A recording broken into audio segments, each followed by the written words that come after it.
Oh, hello there, friends. Greeting and welcome to you, brave citizens of our new world. It is I, Toronto's greatest supervillain and evil genius, Dr. Terroir. This is our Lair 4.0, and we are coming to you live as we're playing ourselves another game of D&D 5th Edition.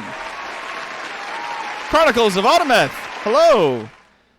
We're following, once again, the B Team. As they've just finished some ridiculous business up in the town of Igris. We are joined, of course, by our intrepid heroes. Going down our list, from the top, we've got Esteban coming in playing our skeleton archer Talrand. Sadly, the booze have not been installed yet.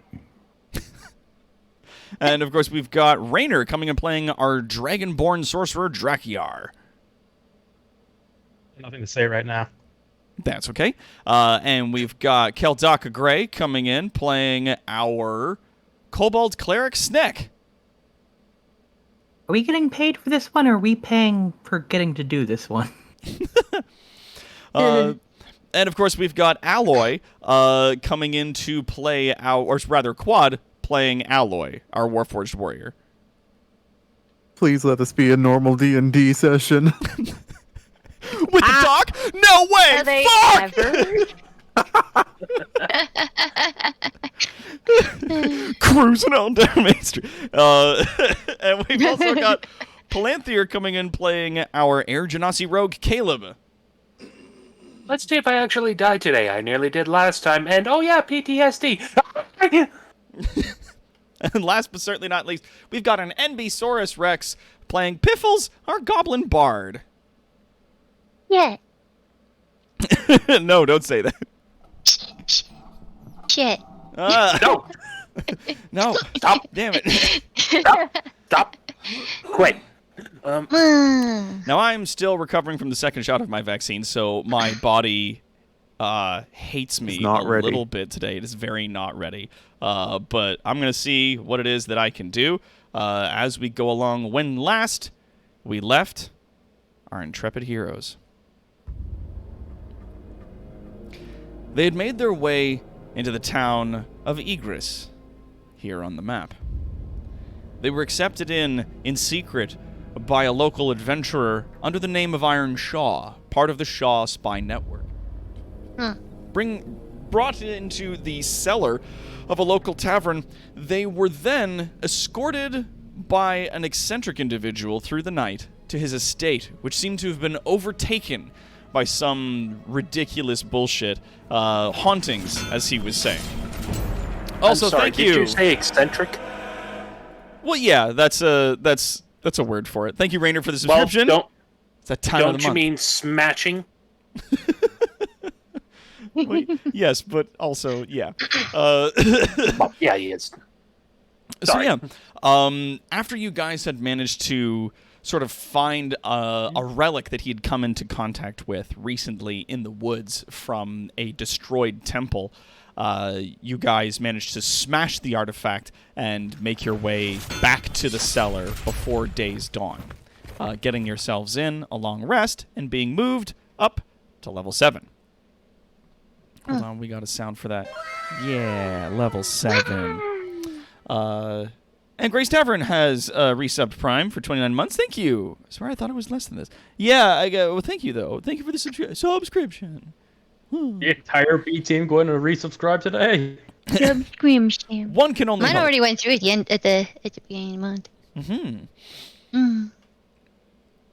As the day dawned and you guys had finished sort of patching yourselves up from the insanity that you guys had endured at the Thornsworth Manor. That's it. I was like, it's not the tavern. Yeah. What am I thinking of? Thornsworth Manor. The next morning,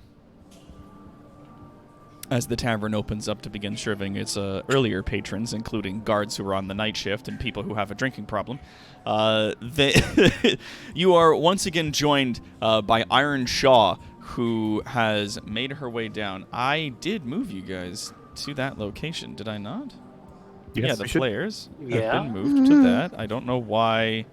Oh, yes, that is why, because I need to get this to rejoin as a player, please. There we go. Insanity in this adventure? Say it ain't so.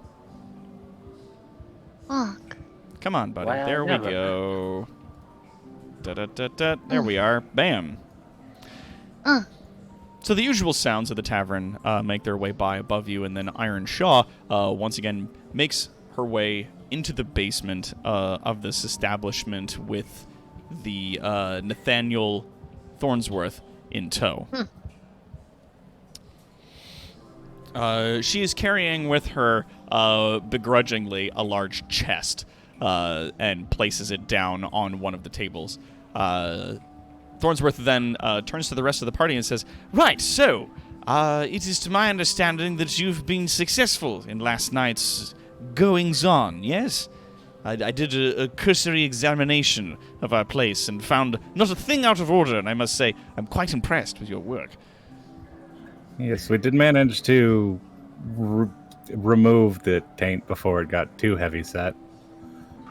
Probably wouldn't be a bad idea to get some mages to cast purification on it at some point, but Indeed, you'll it have should be good. To be fair, when we were in there, it seemed to teleport us to a alternate version of your manor. Oh, cool. As at A one very point, oozy one.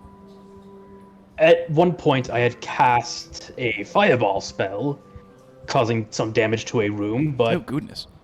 after we broke the artifact, everything went back to normal, including the damage. He just kind of like pauses for a moment and shrugs and goes, "Well, all the damage to the building appears to be non-existent, so I will take that as it is. As for the purification, that would normally be something done by the church, and I'll not be having them upon my estate anytime soon, so that they don't come into contact with anything else I may have come into contact with over the years. As you can probably surmise, many of the things that have come into my personal possession are not what one would describe as strictly legal. So I must make sure that we keep everything You don't say. under the board, as it were. Well, I mean, I'm talking to all of you, right? That's already breaking laws as it is. True. Like this guy. Yeah. I mean, I don't. And he sort of like looks over to Iron Shaw, who just gives him a blank stare, and he goes, "I imagine she doesn't care." A lot of the history that I've been digging into is colored, to say the least. Coming across much of the information that I now have in my possession, along with many of these artifacts, appears to be, and he makes sort of a gesture in the air with his hand, illegal.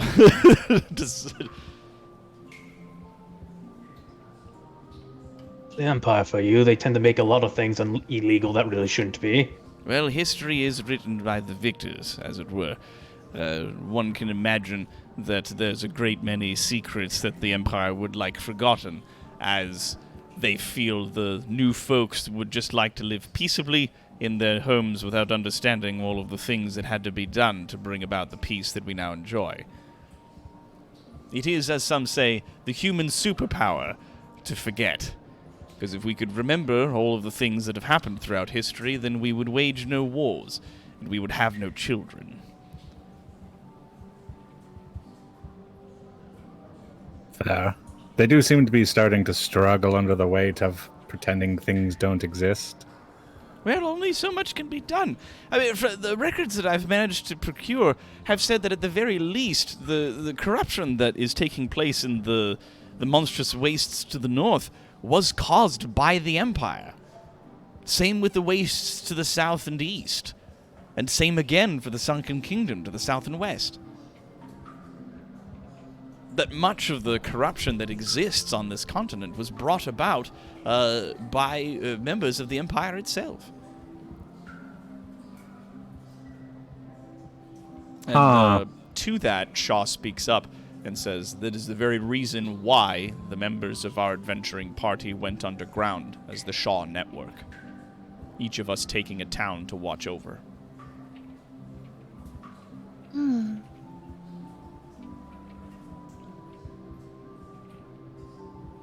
Seems very strange to me, as all the different manners of corruption seem to be being caused by these underlords. Indeed. And what brought them about, I wonder? He, like, sort of gives you a look that you might expect from, like, a conspiracy theorist. Like, You happen to have a bulletin board somewhere and some red string? he does absolutely seem like the type, though you didn't see that in his house. But thinking back to the study that you found, like the amount of books and artifacts in that study alone could effectively be that exact thing, like a pegboard just covered in fucking random things on a bulletin board, all with the red yarn all stringing it together and everything. That, like, it's that, but more organized with all of the objects that were on those shelves. I would have laughed so hard if you just made him go, "Oh boy, do I!" and he walks up to a random wall and pulls off a curtain that we didn't notice earlier. Just pulls aside a curtain you guys didn't notice, and it's just Even- like slaps a hand against it. Even better if Ironshaw goes, "When the fuck did you get that down here?" You go, when did you start doing that? Like, God damn it. But yeah, you didn't see all of his manner, but you did see a good portion of it, and at the very least, you didn't see that he had one of those pegboards up. But he does seem like the type. I would perhaps recommend keeping many of your these artifacts in a out of your house location, if possible. Well, I do respect, obviously, the notion of keeping things under wraps, keeping them safe and keeping them away from all the other business around town, but I must confess that the safest place for any of these artifacts would be my estate. Though, I will be redoubling my efforts to sort of scan things as they come in, just giving them a little bit more of a scrutinous gaze before we put them on the shelves or on prominent display in some of our viewing rooms. Better glance of, are you cursed as an eldritch abomination? Ah, yes. You go in the box. We're gonna have to find some kind of box or some way of cleansing them without having to contact the church. Do you do work like this often? He sort of like looks in between each of the members of the group. I was going to say no, but our track record would prove otherwise. Pretty much every location we've gone to, we've smashed some sort of eldritch infestation. Kind of, but accidentally in this business. Indeed, it does appear that sometimes the things that we do are not always the things that we are. That our occupation can kind of sneak up on us, as it were. I mean, take myself, for example. I was a humble linguist and historian for many years before I started stumbling across inconsistencies in the historical records, began digging up a number of things, and it seems my curiosity has gotten the best of me, and now here I am consorting with skeletons and goblins and what have you. He proudly wiggles his mustache, very happy with this with this sort of turn of events. Now that I think about it, like every time we've gone somewhere, it's been for something rather innocuous. We went to go find the orcs, and they were like, "Oh, hey, what's that white beast in the woods?" "Oh, hi, Umlaut, fuck you too." Yeah. Went off to Ogun to find slavers. "Oh, hi, Kara and your hell deity. Fuck you too." "Let's go find my daughter in Alderth." "Oh, hi, Everything. Lord Waycrest and your eldritch dickhole of an undead leader. Fuck you too." Yep. Go north. Yep. Well, see, and that's the To Samuel interesting Brightblade. beat. And the undead king again. "Oh, fuck you too." And then over to Egris to investigate a stolen statue and an eldritch abomination. Do you need a moment, Talrend? Everything we do is tainted by eldritch abominations. You just see Towerin sit down, put his hands on his head, and stare hard at the ground like, whoa. What am I As you doing can- with my time? As you can see from my friend here, it's kind of seemed like this kind of problem is following us around. Well, see, now, observe, and he opens the large chest, which appears to contain like a number of bags and random objects, and he pulls out a large map, sort of clearing some of the objects off of one of the tables. He unfurls the map using like a lit candle, or like the vinegar oil bottles on the table, or empty steins to sort of like pin down the corners of it. Bringing you guys back up to the world map in Imran. Oh. Wow. Looking at it, though, what you can see on the map is that there are a lot of areas that are either faded or not filled in. Areas like up in the Monstrous Wastes, the Living Mountains, the mountain to the west, is just a landmass that is faded out. It's not filled in. The ruins of Oron are also not labeled or filled in. It's just a blank spot. Same with the Sunken Kingdom. And the Black Isle that's in the top corner there isn't on the map at all. Many of the ruins that you guys know of are also not on these maps. And looking over it, he goes, now, obviously the places that you've been moving through have had to be beyond the Empire's notice in one way or another. Be that as it may, you've continuously been running into these underlords, as you've called them, because you've been treading in places that the Empire has wished to forget. Places that they leave blank on their maps, and they simply tell members of the Empire that they are not to go to places of the map that have not been filled in. To simply leave those places empty.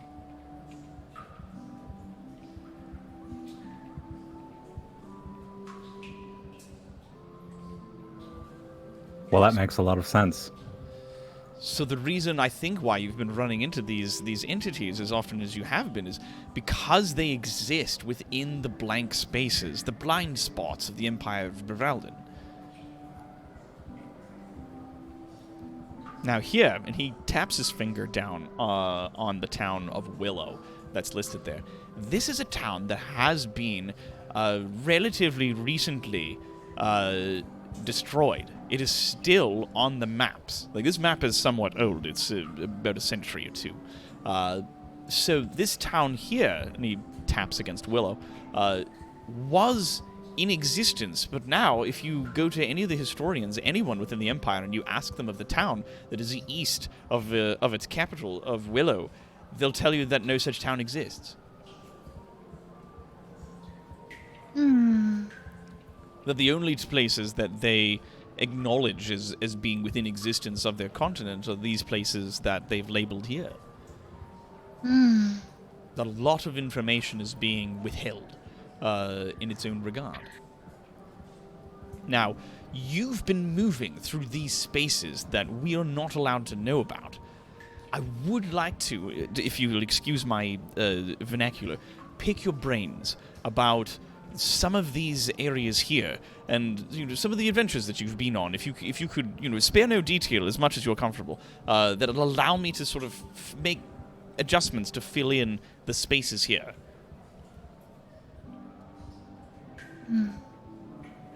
It sounds like you also might have some information that could be of use to us. Absolutely. If you wish to do it as an exchange, I'd be more than happy to do so. And on that note, actually, and he turns back over to his chest, I've got a number of things here, and not a lot of coin on hand, of course, that I could give to you. As well as I understand, you probably wouldn't have much use for gold, or is that racist?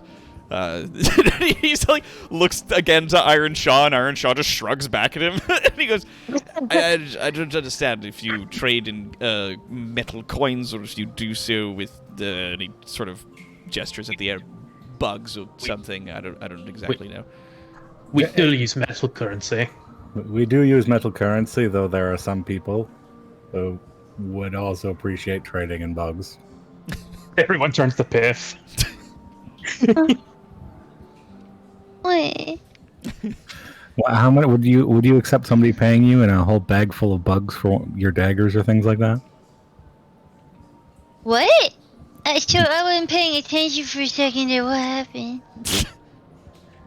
Anyways, he goes back to his chest, and sort of rummages through a few things. He goes, "Now I've got some things that may be of use to you in your adventures.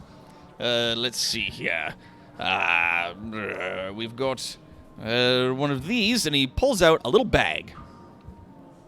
And places that on the table, and he goes, "That is a bag of beans." And before you say anything, Oh no. they're very specific kind of beans. That was an out of character. Oh no. Oh no. 17 Arcana. Oh, no. You know a little bit about the bag of beans. It's not Nigel Thornberry, Jack. It's Nathaniel Thornsworth. It's completely different. It's a much handsomer, younger version of the same gentleman, one might imagine. And sorry, while you guys were chatting about maps, Piffle's definitely like drifted off because she doesn't understand that shit. Yeah. Indeed. It is a bag of beans.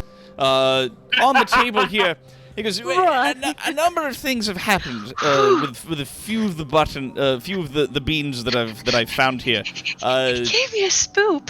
You can't be. I'm good. That just that beans came out of nowhere and it was a bit louder than everybody else. I apologize. There's been a number of things that happen. If you dump the contents out on the ground, like if you throw them, they explode. If you remove a bean from the bag and you plant it, we've got different things that people will tell us, like a geyser of mayonnaise can shoot up out of the ground, or great hungry bullets come out of the ground and try to kill you, or there is a story about a beanstalk that went up to a cloud giant's castle in the sky, in which a child climbed up it somehow and stole a bunch of treasure for a sickly mother. I'm sure. Do you know that tale? Have you heard? Anyways, I remember that tale. Yeah. What happens though if you eat Jack, them? you've heard of that tale. But what happens if you eat them? he chuckles and grabs the bag and slides it across the table away from Piffles and goes, no, they're not for eating. Don't do that. That will almost certainly kill you. I'm not sure. They are, and he pats them very gently, they are magic beans. If you do eat them, then any one of these things we've heard of as happening might happen out of you, or it could be nothing, or it could just kill you. It's hard to say. You mean I could be a mayonnaise fountain? Yes, but then you do understand how you would die. You would die from that. I know. But I could trick somebody else into doing it, especially if we didn't like them very much. He pauses for a half second and goes, yes, Bean weapons.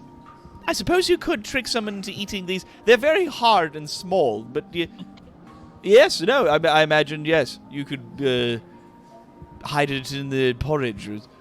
Anyways, I'm not going to tell you how to live your life. He goes back to the chest, and he goes, and I've got a small bag of beads. These are not the same as the beans. These are beads of force. If you throw them at someone, it will explode and then encase one or several enemies in an orb of force in which they can then be moved around, weightless, like in a bubble. Does that sound fun?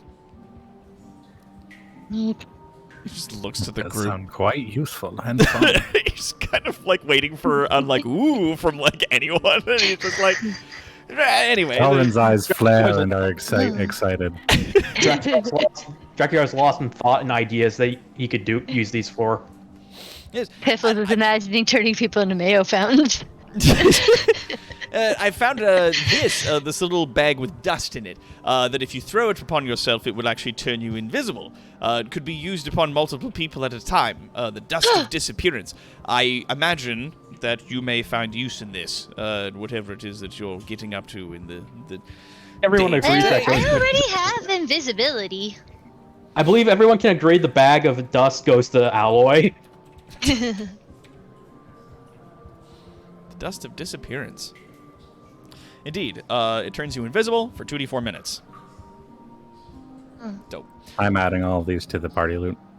In There's our a- chest of holding. Yeah. I've got a little bottle here. Tell me if you have one of these. It produces smoke, sort of magically, just constantly. Have you ever seen one of these? Does it do anything else?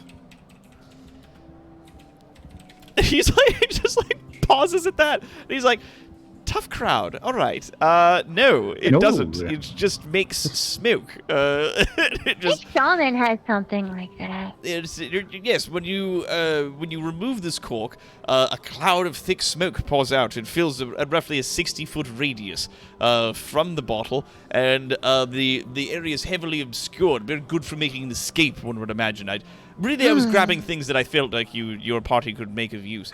Yeah, that does sound very useful. Okay, good, thank you. Yes, places it on the table. It's like tough crowd. All right, let's see.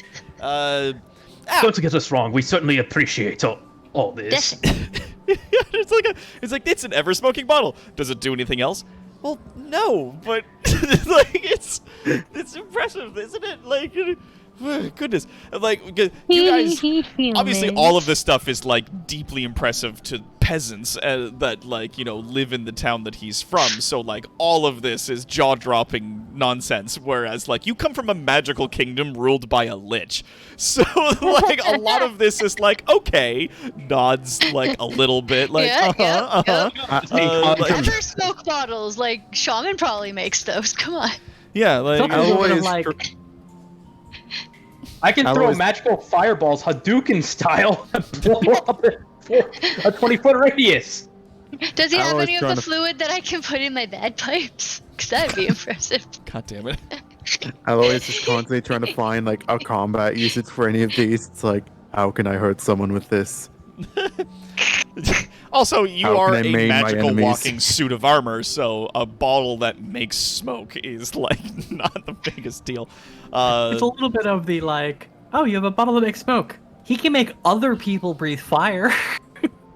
Next, he pulls out of his chest a rusty iron sphere that measures about 3 inches in diameter, weighs about a pound, and he places that on the Yes, I table. can throw that at someone. And he goes, in fact, you could.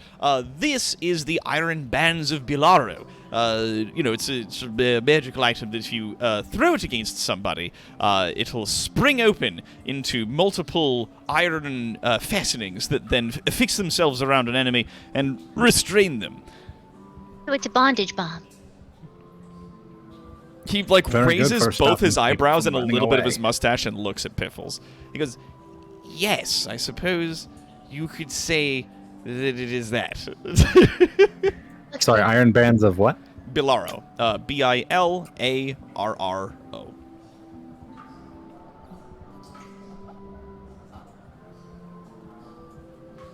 Is it the same rules of an iron bands of binding? Iron Because that's bands- what shows up. Iron Bands of Binding does not exist in 5th edition. It's what's showing up off Roll20's search. Weird. Oh. And it's a rusty iron sphere, measures 3 inches in diameter and weighs 1 pound. Wonder why it's called that. Oh, it might have been updated. They might have updated it, and it's just not been updated in. Yeah, weird. Yeah, Iron Very Bands weird. of Binding. It's just adventuring gear, and it has no description in Weird. the thing. Yeah, command word, and you throw it. Yeah, huge or smaller creature you can see within 60 feet of you. Yeah, it's the same thing, but for some reason they have a different name for it on Roll20 than in the book, the Dungeon Master's Guide, which is bizarre. The original Sea of the Might have been a Mooncast name holding an online change. channel on YouTube. I appreciate you telling me, Big Jack. I am not, in fact, interested in those things. Yeah, it might have been a name change. Ooh, I'm interested in that though. I might have to check that in. You just have an idea, put the ever-smoking bottle inside Alloy, give him a horse, have him gallop down the road in the night, create a new ghost tale, just like... Yes!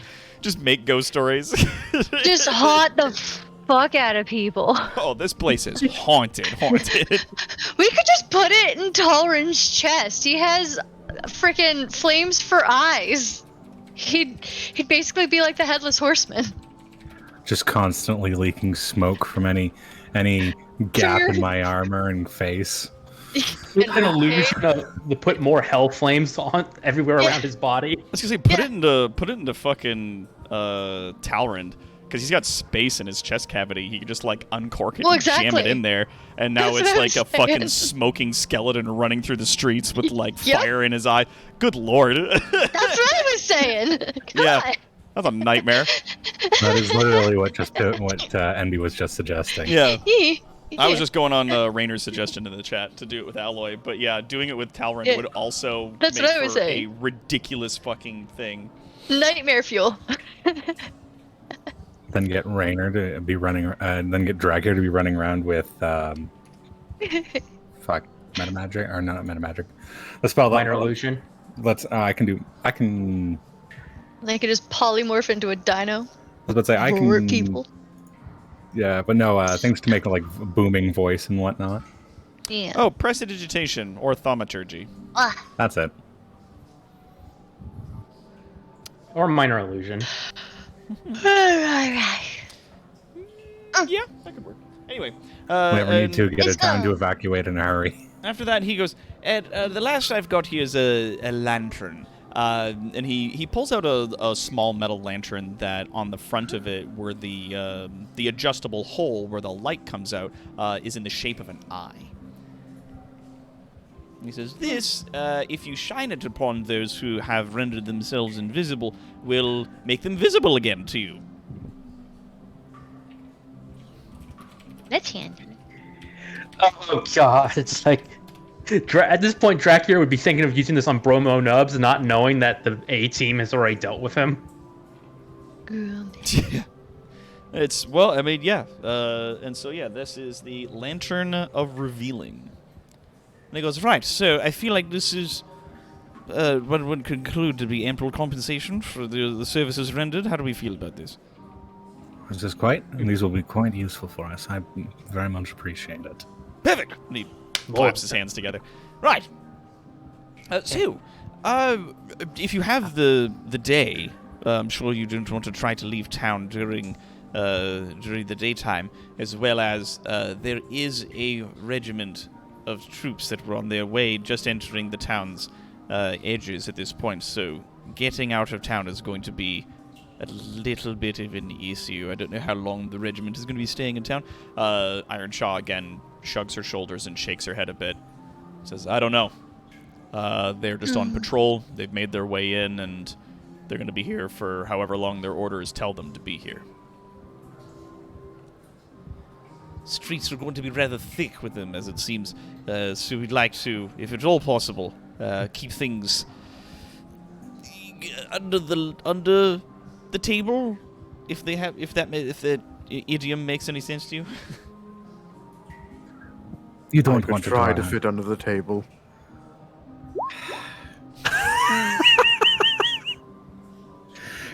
You see Talrand just actually start saying something. Here, Alloy, and then just go. To not throw. Acolyte's Are we neck not holds up trying 5 to be gold sneaky pieces again? to not Thornberry. Before he takes the coins, he just kind of looks down at you and goes, "Right. What is this for, little fellow?" You gave us information so we could go piss off Umlaut stuff. Oh, no. Well, it's an exchange of information. So I give you some information on the things I've managed to dig up from the Empire side involving these underlords, as you call them. And hopefully, if there's any information that you could offer us in return, that could be, used in exchange. Would that be comfortable with any of you? If you could give me as much a detailed explanation of your adventures as you could? I believe you have some idea towards where our home is, correct? Well, I didn't want to make assumptions, but no.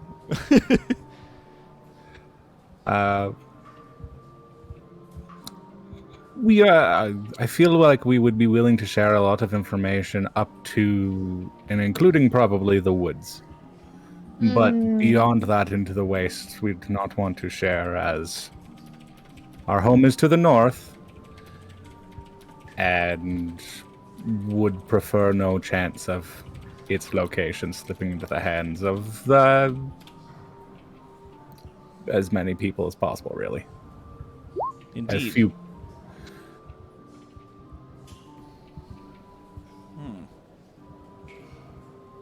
But otherwise, if anywhere else we've ventured, we are fully open to speak about. Right, so you don't want to talk about the specifics of where you're from. I understand that, but you're at least from the north. Somewhere in the monstrous wastes, as I am to understand, yes? Yes. Up into the woods we shall talk about. The edge of the woods in the monstrous wastes. Right. Well, then I will press no further on that. If you don't want to talk about your origins, I respect that, because, obviously we don't want any of that leaking out to any unsavory folks. But what are you doing here? if I could ask. He casually pours himself a drink. We had found evidence of extra entity slavery happening. Ew. Yes, the slave markets. He sort of snaps his fingers and goes, that burned down recently, I'm told. Oops. Really? He raises both of his eyebrows. Yes. He smiles and looks over to Shaw, and she nods back at him, and he goes, huh. Well, smashing. That's wonderful. Such a tragic loss couldn't have happened to a worse group of people. Well, exactly. No, I'd received whispers, as I've been doing dealings and getting my hands on illegal artifacts and the such. I've received small information about that this market exists and that they do trade in monstrous peoples and otherworldly entities and items and whatnot. As a matter of fact, a few of the relics that I've got my hands on were traded by such individuals. But then I heard that their more unsavory practices of slavery had been incinerated as of recent. And I was chalking it up to some of a mistake that one of them made with summoning a demon or something. No, they were being run by demons. It was being... Really? The entire slave thing was being run by demons, sacrificing some of the more monstrous folks to their underlord. Really? Might have pissed him off. Mm-hmm. An underlord was in charge of... Oh, goodness, I feel rather differently about all the things I've bought from them. He sort of, wiggles his mustache a little bit sheepishly. As it also seems that that somehow people were going out into the wastes of Ogden in hunt of treasure, and then somehow being transformed into infernal creatures and sent back. Yes, have you heard the rumors of the attacks on Ogun on a regular basis? Right, so, Ogun is under attack from demons coming out of the Red Wastes. And what I really hadn't, every time I tried to poke my not inconsiderable nose into the more information surrounding that, unfortunately I have to withdraw rather quickly for fear of it getting cut off. But word does reach me through members such as the Shaw Network, lovely though they are, that there is somewhat of a demon issue with Ogun, and I imagined that it was something like that destroyed the slave market just south of them, but that the ruins of, and tell me if I'm getting this correctly, Oron? Drakir? Yeah. Sorry, I kind of blanked out there for a second. He puts down his brandy glass and sort of opens up a small book and takes out a quill and starts making notes. And he goes, right, so do you know anything about that place? Anything about the Red Wastes whatsoever? You said that individuals who would go into the wastes were returning as monsters, as demons. Yes, the demons that return to siege Ogun are the same adventurers that left Ogun to explore into the ruins of Oron. Fascinating. How do we know that it's the folks that go out to do the adventuring are the ones that are turning into monsters and returning? We had an encounter with one individual who had been partially transformed, but managed to escape with his mind intact. Oh, goodness me. He makes notes. He goes, so one had managed to escape with some of their faculties still intact and reported this information to you, yes? Yes. Oh, that's so wonderful. I mean, it's awful, but it's good. It's good information. He continues writing, and he goes, "You just can't get this kind of information from anywhere else in the Empire. They're so restrictive with all the things that they know. And what else can you tell me of this place?" It used to be home to a large number of monsters that, other beings that fled. Really? Like what beings? Like the elves, dwarves, men? Via telepathy, Drakir, do you wish to share? Oh, you mean my character's past, right? It's mother's past. Yeah. Hmm. Yeah. Talrand doesn't move, but has that telepathy option. I'm gonna say, give me like give me a deception check. It's like a DC 5, but give me a deception.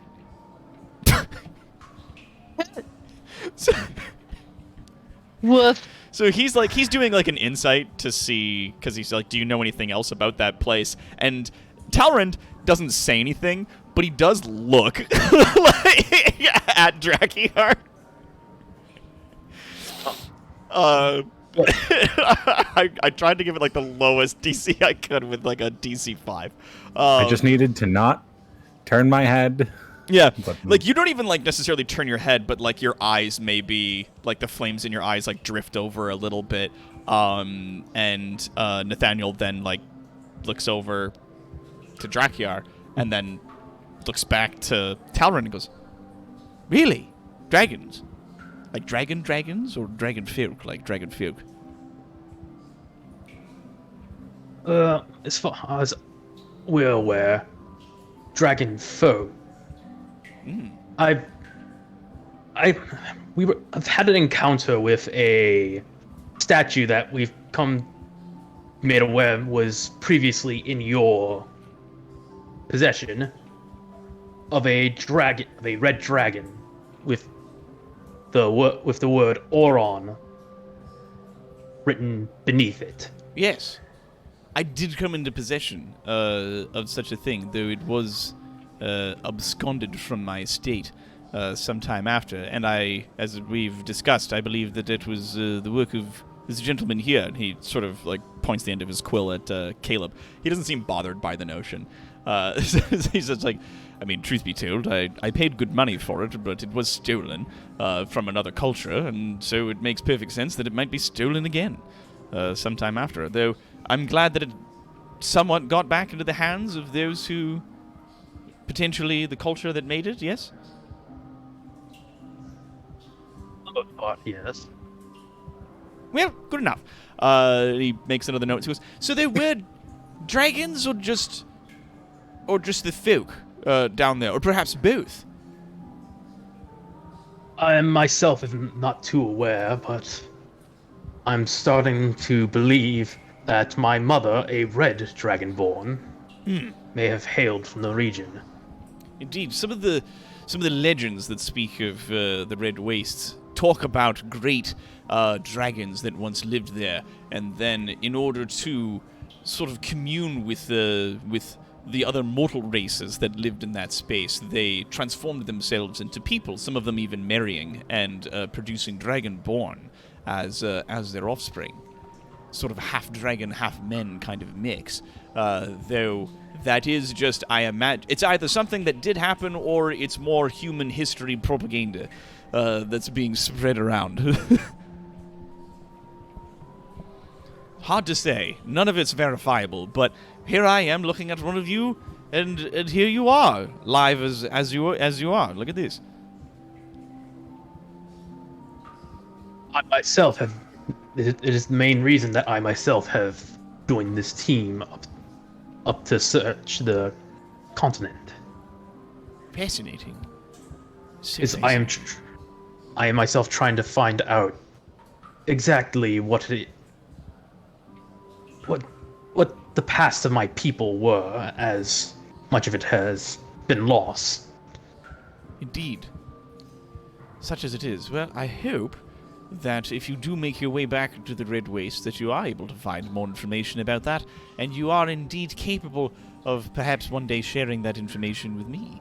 I would like to keep more comprehensive records, as it were. I believe that history is not necessarily something that should be edited or augmented by those who may be ashamed of goings-on. I think that it's something that we should remember, that history should not be something that we like or dislike, that it should simply just be an accurate account of records of things that happened so that we may learn from it, rather than be proud of it.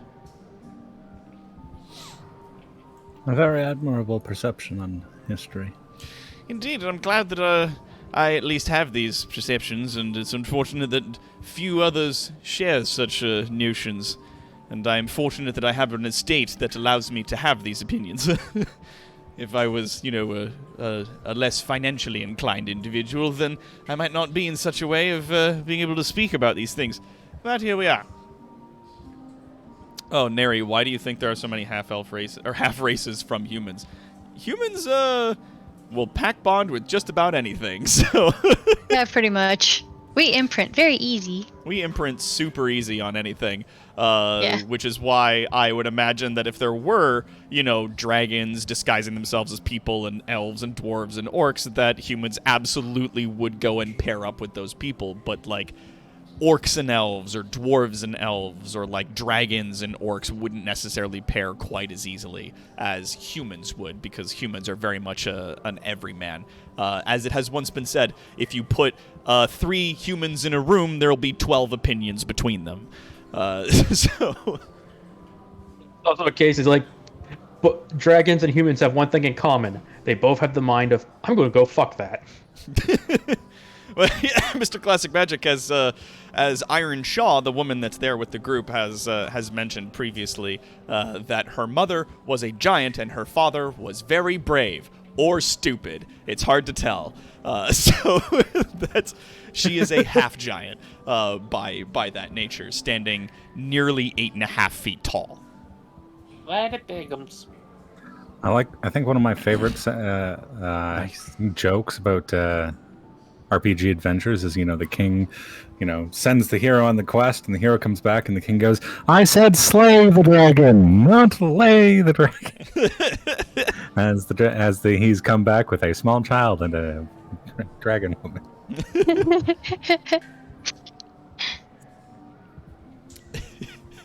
Well, yeah, there's some very ballsy human bards out there.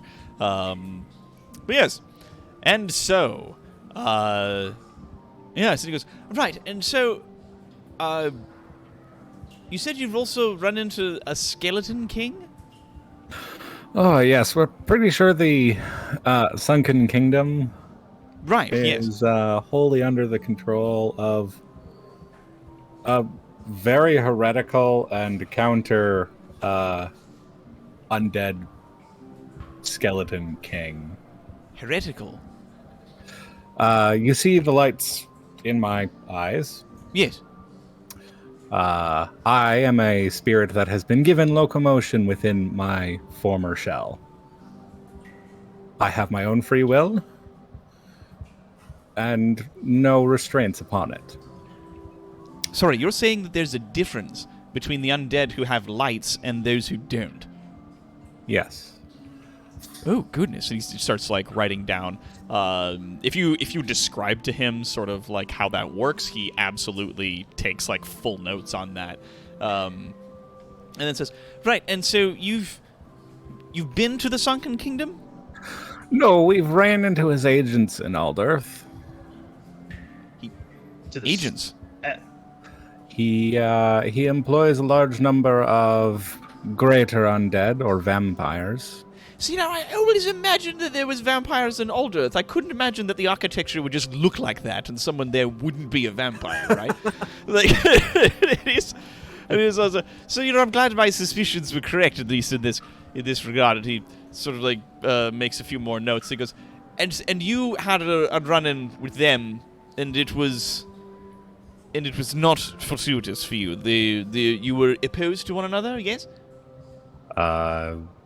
Banishing and kicking them the fuck out of the city? Yes. You banished them from Old Earth? Yeah, at least one group of them. There might be more. With the backing of the Hunters Guild, we will point out. They were pretenders. We fixed it. All right, and it's just like pretenders. You say that they're pretenders. Pretenders to whom, exactly? King.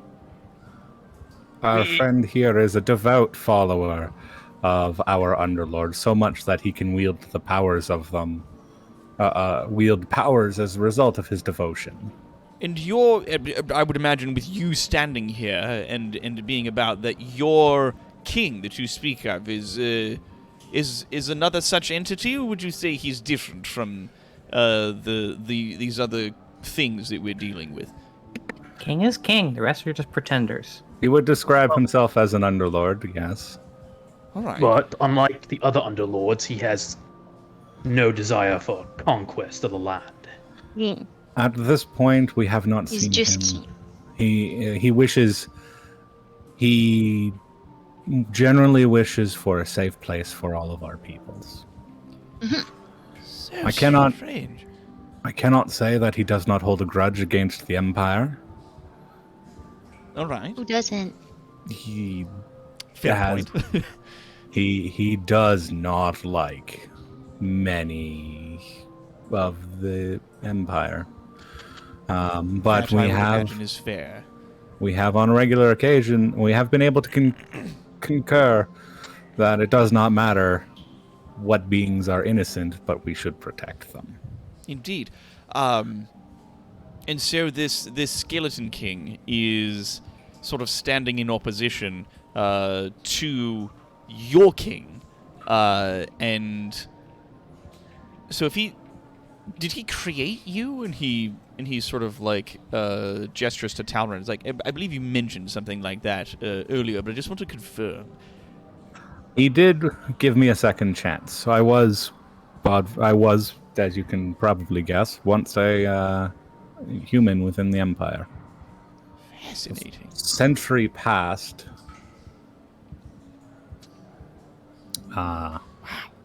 I used to be a hunter. Oh. Till an incident involved me taking in my adoptive daughter and Right. fleeing from the Inquisition for as long as I managed, Oh, yes, the Inquisitors. Ugh. which was not as long as I would have hoped, as it turns out. Indeed. And so, So that would... May I ask a question? Oh, yes, please. I do not know much about the workings of the Empire, but I have heard Talwyn mention the Inquisition before. Who are they? Well, he sort of closes his book and folds his hands on top of it, still holding his quill, looking up into the air, trying to, like, find the words.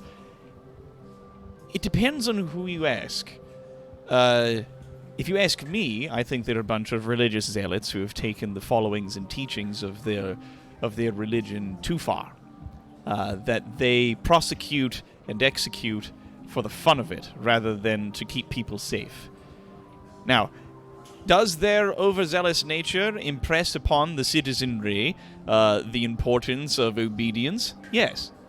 Does it keep everyone in line? Absolutely. Is it entirely necessary? I wouldn't know to say. They believe that their existence is all that stands between our empire and total madness. The corruption that you all saw in my manor, upon my estate, those sorts of things, is what they try to deal with. However, you have proven that it does not require faith within the light in order to exonerate or exorcise certain corruptions from a location. Often hitting evil things as hard as you can might be enough to banish them. Right, but nothing little, sword and smashing wouldn't solve, yes? And he sort of, like, looks to Ironshaw, and Ironshaw quietly nods in agreement. He goes, their existence is said to keep corruption at bay, but I would rather think that their actual existence is more to keep people obedient. You yourself have very good examples of them not keeping corruption at bay. given this map and its shrinking information. Indeed, they rather want to believe that they're keeping everything in tip-top shape. There are whole sections of our continent that are now missing from their gaze, as they've chosen either to no longer acknowledge that those lands exist, or would rather fill these places of the map in later once they've made their mark upon it. He says with a bit of, like, a turn in his stomach.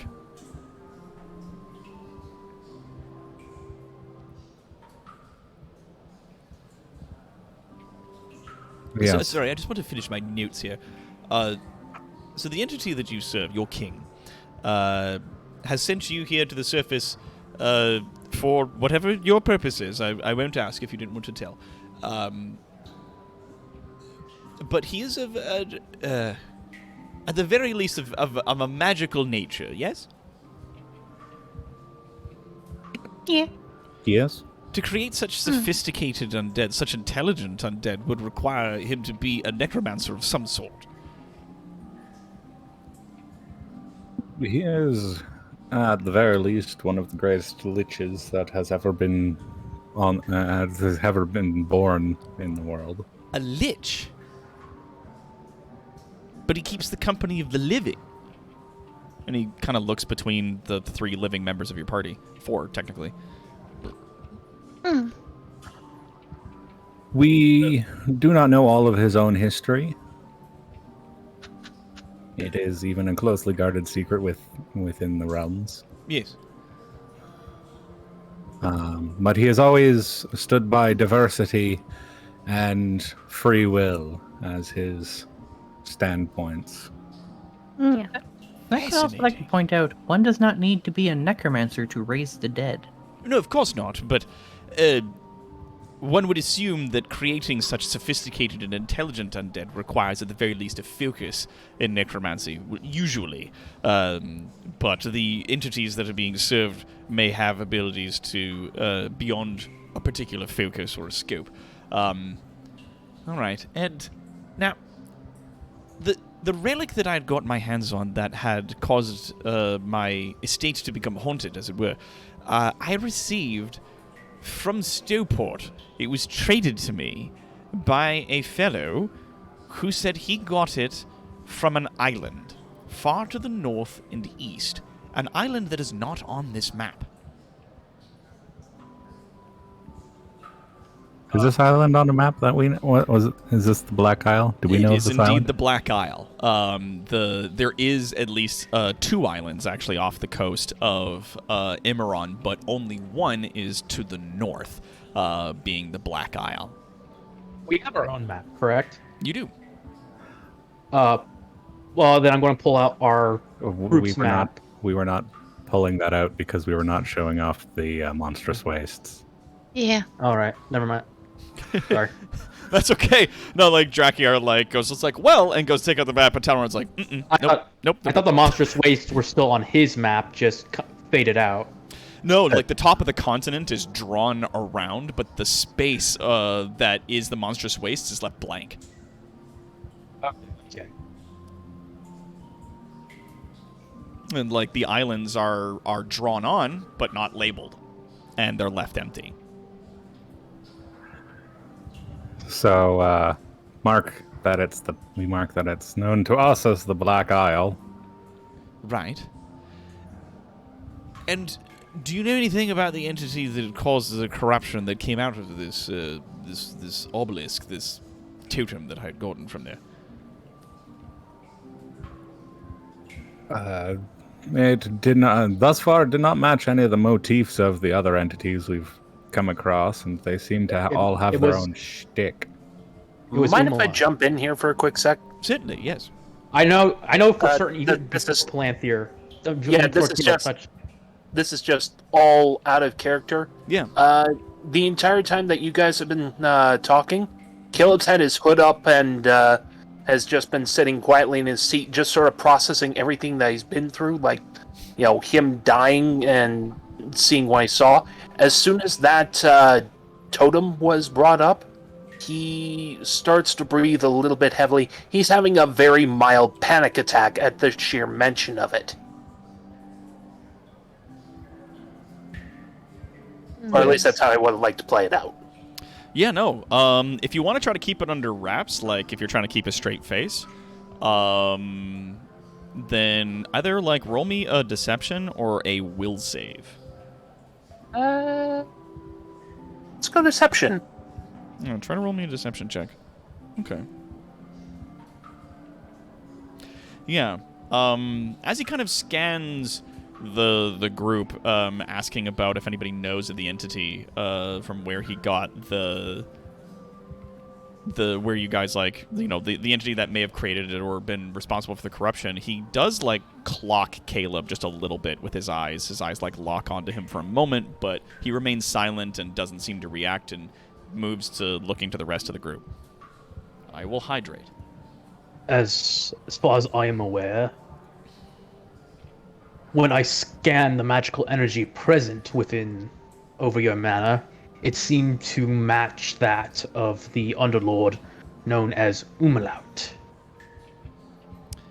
Umlaut. And he writes that down. Previously, from what we understand, Umlaut had taken domain to the forest to the north. Indeed. There was whispers of hauntings going on in the woods, and the things that people were saying when they said the forest was haunted was similar to the things that, you know, other members of my staff were saying when they said that my estate had become haunted. I didn't want to draw any comparisons unduly, but if you're saying the same entity that had corrupted the forests is also responsible for the corruption from this obelisk, then that is an interesting line I'd like to draw. Are we aware of any missions the A-Team had gone upon? You are. As the A-Team did go into those forests and dealt with that temple, and when they returned, it was something that was a bit of a celebration, and that was, there was like, not necessarily like a huge party in the streets, but there was like a small parade when they got back, for going up against sort of an outpost of an enemy underlord and coming back successful. Not that we were back at Autometh at the time. Yeah, I think you guys hadn't actually left Autometh yet at that moment.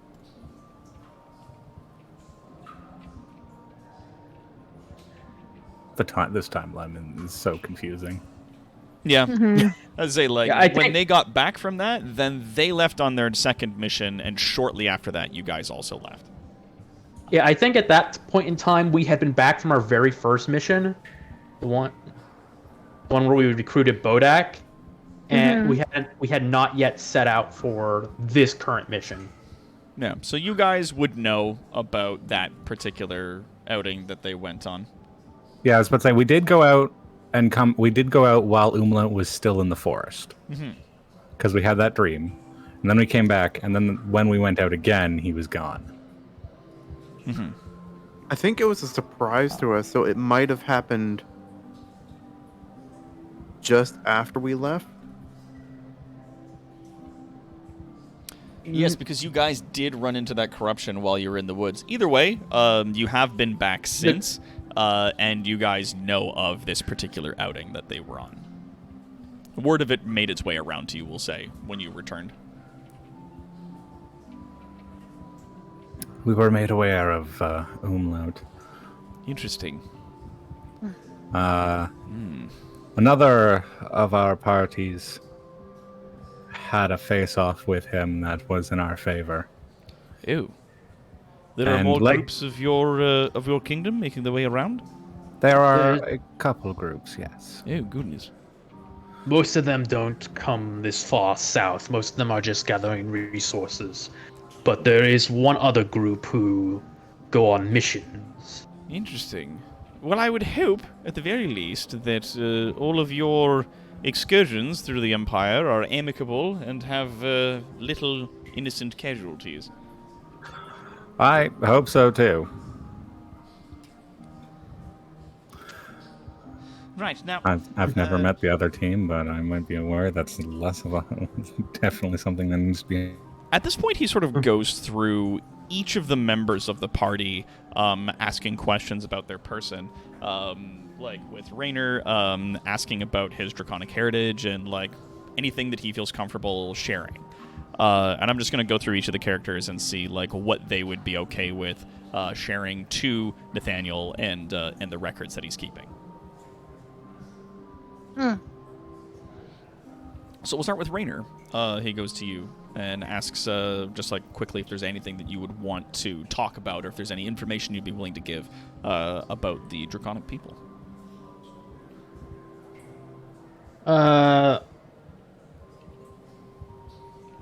He'd probably give what information he can about his father's clan without giving a detail about where to find them, as that would involve giving information about the monstrous wastes.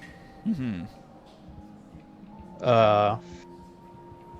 He doesn't know much, and of course he doesn't know much about his mother's clan, so he can't give much information there. Mm-hmm. All he can do is reiterate that he has suspicions about their origins being Ogden, and that his mother, apparently it was tragic enough that his mother does not wish to speak of it. Okay. After that, he turns to Talrand and asks if there's anything that he'd be willing to share with regards to like his undead state, like how it feels, how it operates, any other information that he might be able to give.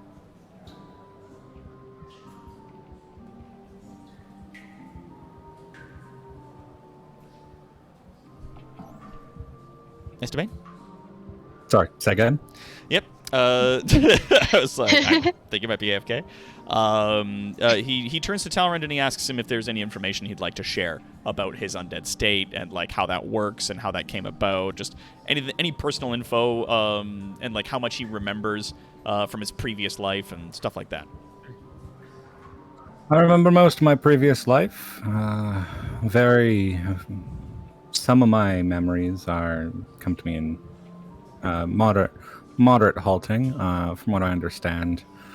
The Inquisition was particularly unhappy with me when they caught up and left even my immaterial soul in a tattered state. He turns a shade pale at that.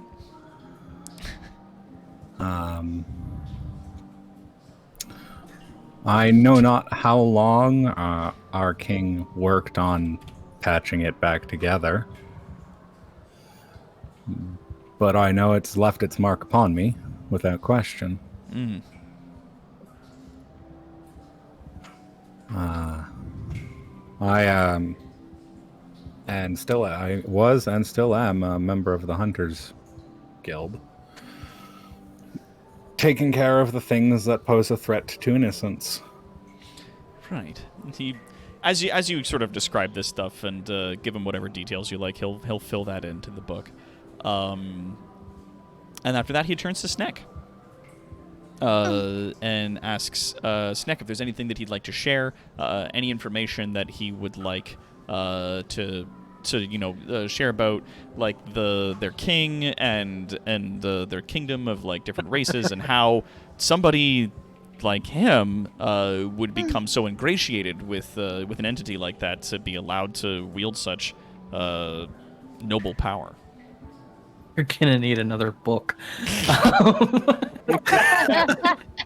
Does Sneck just like gush about stuff? Just gush about the king and like, welcome to Church of the King. yeah, like just gush about the king and like all the wonderful things the king does and like how like it's like the king lets there's goblins and orcs and vampires and like werewolf are like werebears and like all these different creatures and they all live together and how amazing the king is, and then how horrible necromancy is when people bring back the soulless, and like just on and on and on and on and on until Guy is just kind of like staring at Sneck like, does he breathe?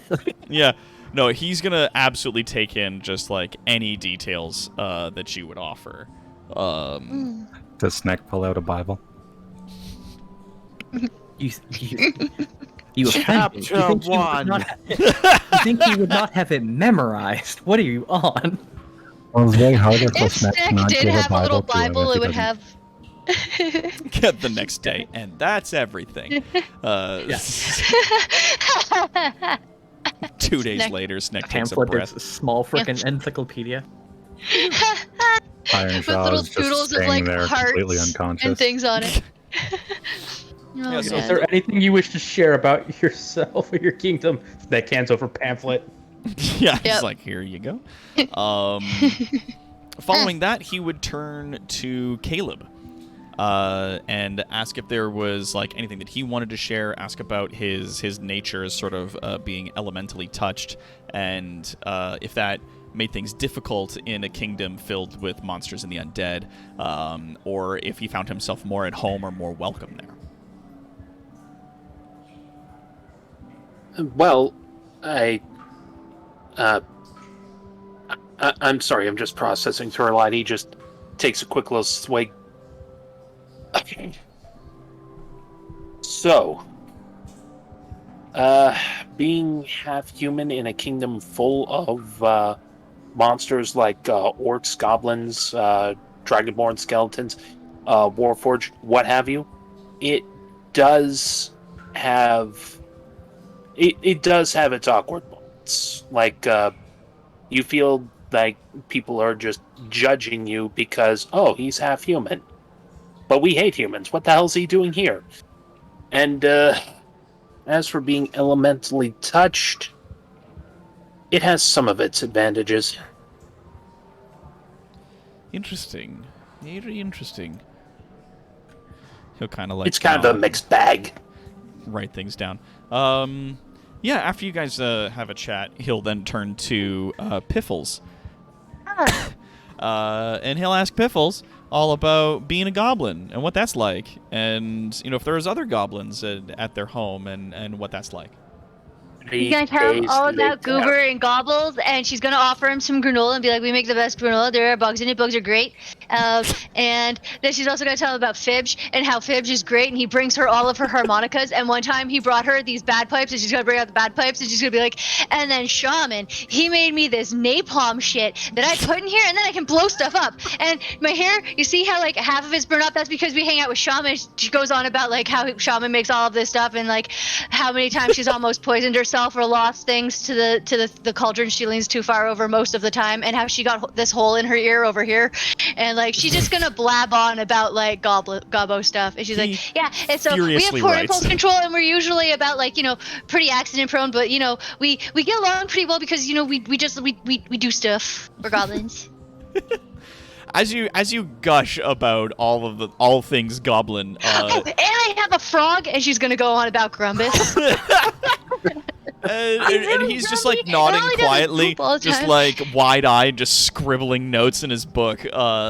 Just like occasionally, Piffles is going to pull over his book a little bit. She's going to draw Grumbus, and she's going to be like, "It's here," and like he poops a bunch, and she's just going to draw streaks coming Like- out the back of him. Are goblins potentially descendant from frogs? ? Like, Better not let Floop hear that. yeah. Yeah. At that while Piff is going on and on about goblin stuff, Kelt's is going to turn to Talron and it's just, should we stop her? Just like, do we stop her or do we just let her gush? After that, he thanks you very much. He actually reaches down into the chest that he has and produces a small jar filled with shiny beetles. Hey, Are these the kind Darkwood of bugs for pretties or for eating? Yes. And he puts them on the table and he slides them over to you. And he goes, "I brought these along because I thought you might like them, but I didn't want to bring them out at first because I was afraid it might be seen as racist. So now that you've told me that you really enjoy bugs and those sorts of things, then I figure that you could have these and you can use them to decorate your frogs or whatever, or you could eat them. It's entirely up to you." And he pats the top of the bottle. He then turns his attention over to Alloy. At last, and he goes, "Right, so I've only heard rumors of the existence of automated suits of armor serving the Empire to try and create soldiers that were incorruptible.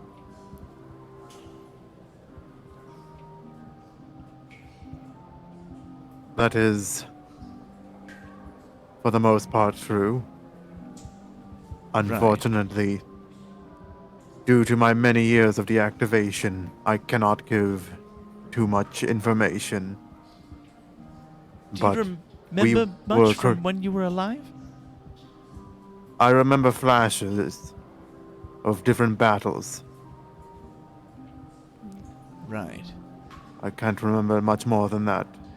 Do you remember why they deactivated you?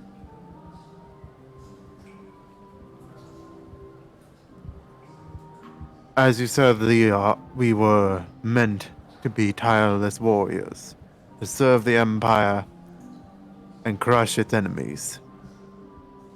However, they did not account for us in a way to corrupt ourselves.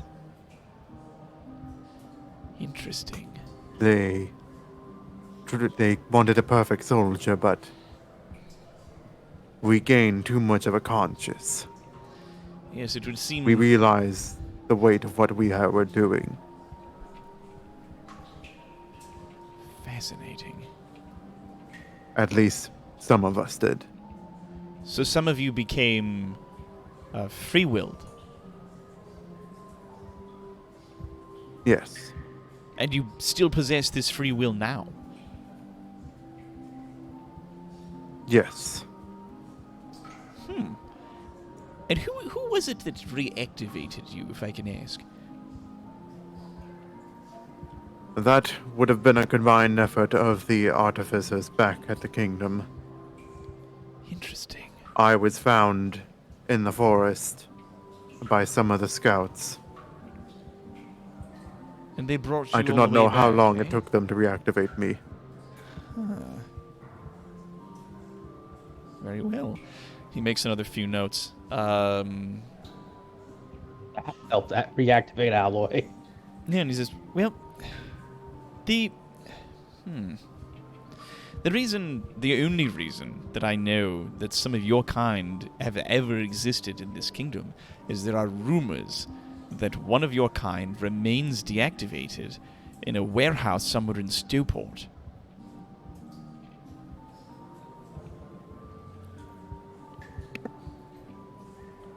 We gotta go find another you. That it is... Do you have an adopted daughter we don't know about? Or a there twin is, We metal do not brother. have families. Oh, Though it is well, very with hard. Alloy. I've not been able to find any more information. I believe we did have we had heard similar rumors, but the fact that they have reached you too is interesting. Very interesting. Well, I hope that you find the things you're looking for, and that you're all that. Right. Is that everything? He kind of looks around the group. Is there anything else you'd like to know? Any other questions you'd like to ask? I mean, the most up-to-date map of the Empire would be quite useful.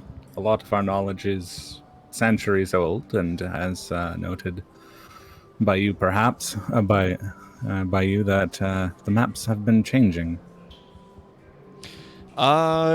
Yeah, he takes out another map from his trunk and sort of opens it on the table again over top of the previous map, and it looks largely similar with the adjustment of the fact that the town of Willow is removed from the map and that the space up towards the Black Isle is just written, "Here there be monsters."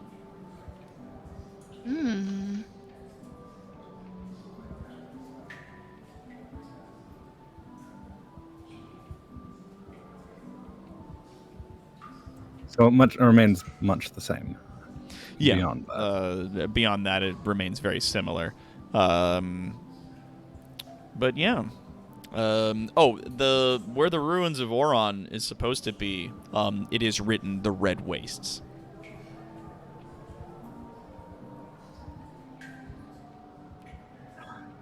No, I believe that's all. I would only perhaps request that should you come across other less accepted citizens of the Empire, that you extend a hand of friendship rather than. I mean, not rather than. You obviously extended one to us as well, but extend a hand of friendship to them as well. Yes, of course. It's the only hands that I have to extend, being a scholar, as it will. I mean, I don't know what I'd do if somebody came after me with weapons or things. I'd tell them a good story, I imagine. He gives himself a little snark and rolls up his maps and puts them back in his trunk.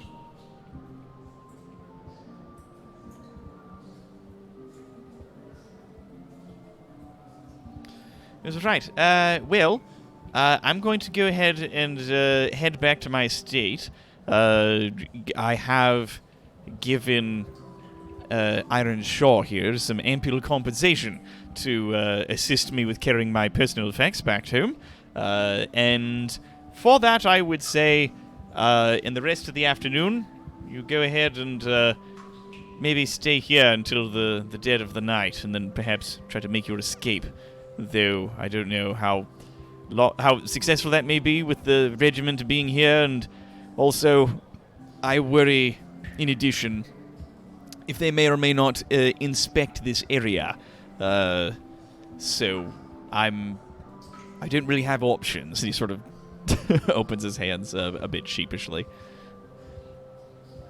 All the best, Hopefully then. we can relatively adeptly sneak out.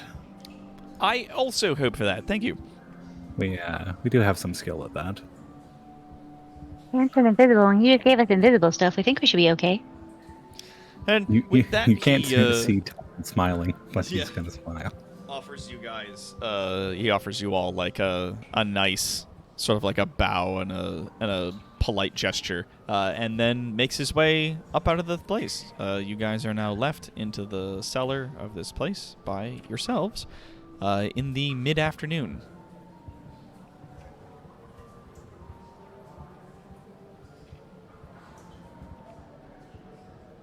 Now that we are alone, Piffles, Yeah. we should have a talk. Okay. Piffles, So we'll Well- walk away from the group for like a little ways? Yeah. Or, okay. find a more quiet corner. Mm.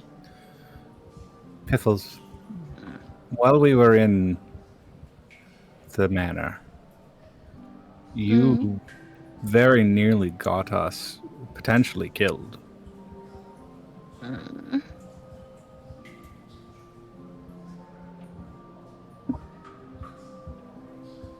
I definitely got very angry at the time, and perhaps too angry.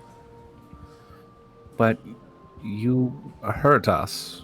Well, not me, but you hurt Caleb and yourself, and potentially attracted attention.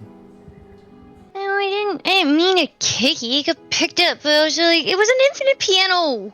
But like, I don't, and my brain, and I don't even know why it happens. And it, sometimes there's just things, and stuff, and I can't not. And I don't know how to make it not. I don't know how to make it stop before it gets to be too much. I don't know how to not. Words.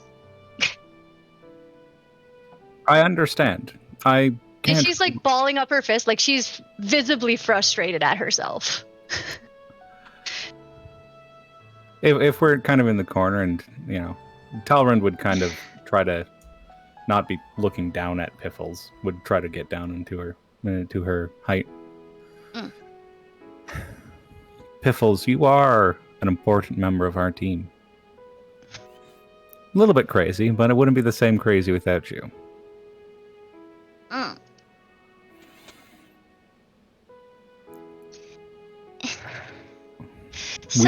We shouldn't my try to pick brain- you up. No, and sometimes my brain goes haywire, and like I don't want to put people in danger, and like I know that like I played it the first time and I heard it real good, and then when I looked inside of it, I was like, oh goodness, And then it was just like everything in my brain fired at once, and I couldn't shut it down.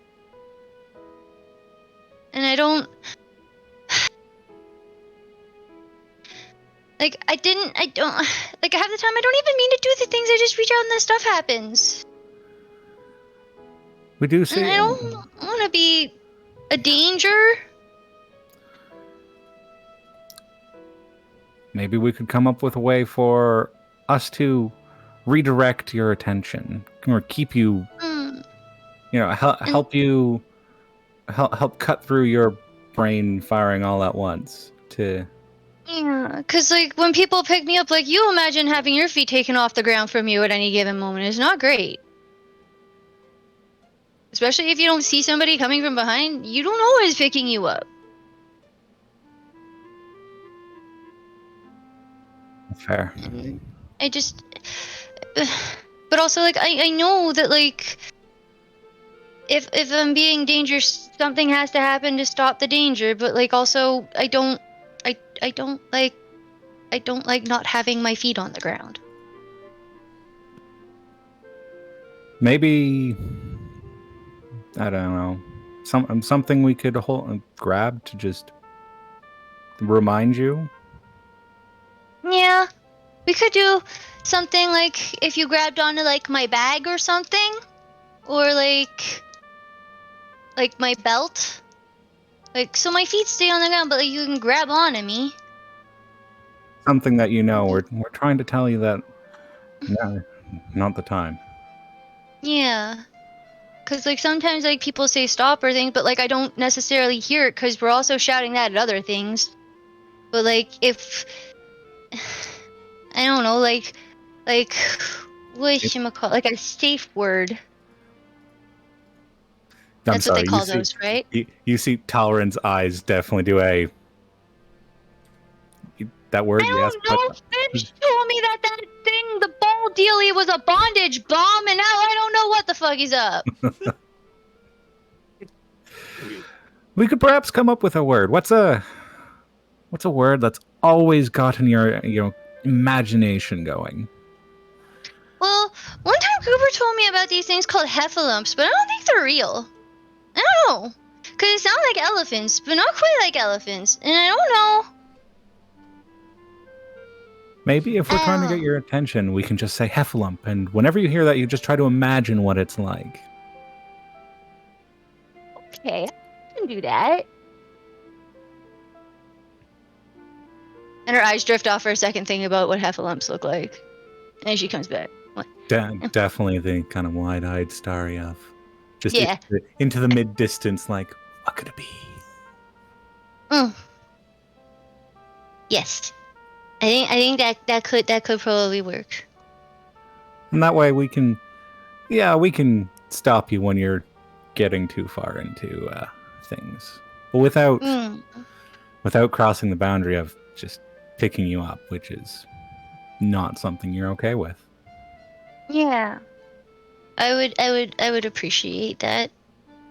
And I'm gonna do my best. I'm not used to being on a team. I'm used to just kind of looking out for myself until I was all with all of you. So I don't want to be a danger to other people. It's one thing if I get myself in danger, but I don't want to jeopardize everybody.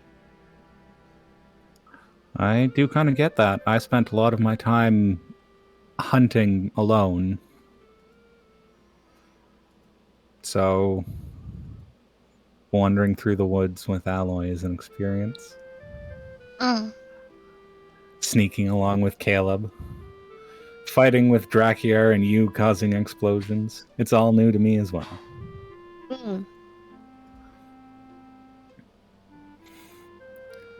But we're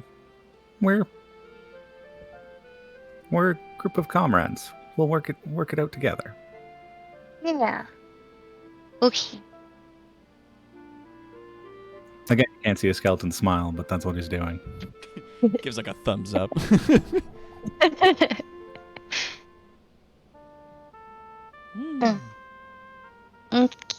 I think I should probably still maybe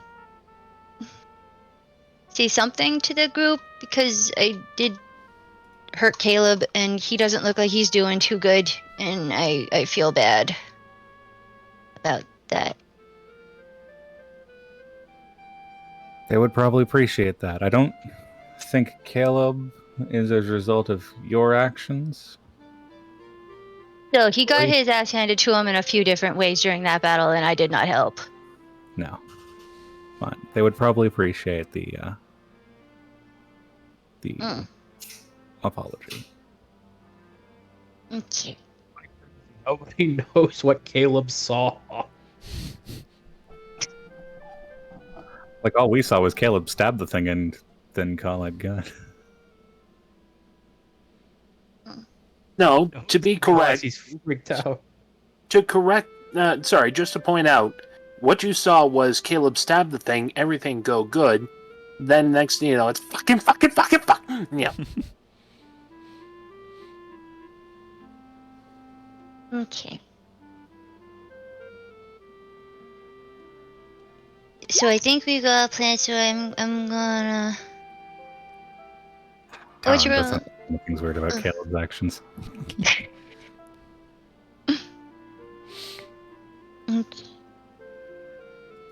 Okay. So does Piffles turn to address the party? Yeah, she's gonna turn to address the party. She's gonna be like, could I get everybody's attention for a minute?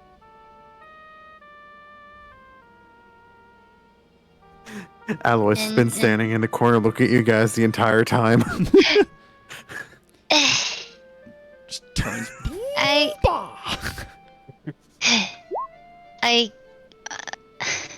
I realize that I put us in danger, and I am sorry for that. I'm not used to being with a bunch of people. I'm used to doing goblin shit by myself, and also sometimes my brain does stupid things. So in the future, me and Talrin have come up with a danger word that you can say at me or yell at me or brain say at me, like Talrin says things sometimes. And if you use the word Heffalump, maybe it can snap me out of it. And I was thinking I could put a handle on my backpack so people can grab me, because I really don't like it when I get picked up. So if we could not do that going forward, I would really appreciate it. But also, I am very sorry for not being able to keep my brain in control. I'm going to do my best in the future to be better. And she's like blushing like mental and very uncomfortable because she does not know how to do this. Next thing is okay. You kicked evil keyboard. Snack tried to stab a not king. Yeah. I have a question. Yes. What is a Heffalump? Oh no, Fibs told me that it was like an elephant, but not an elephant, and I don't know quite what an elephant is, except that it kind of apparently has like a snake on the front of its face, and it's big. I have another question. What is an elephant? Yeah, it's apparently like a horse, but 3 times the size and with a big snake on its face. But it smells through the snake. I don't know if they're real. Like an elephant that way. It sounds like some chimeric creature. Has the ears the size of dinner and the ears the size of shields. What are they for? Yeah, apparently, yeah, it's got like ear shaped like butterfly wings, but I don't know how that's a thing, so I don't know. Heffalump.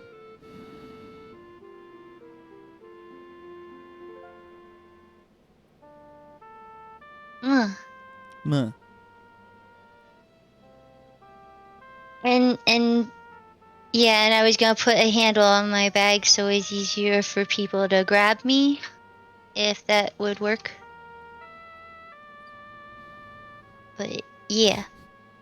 And she's going to walk around and offer people some of her new shiny bugs. He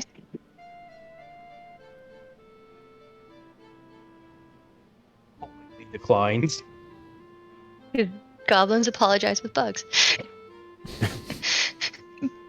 That's really cute.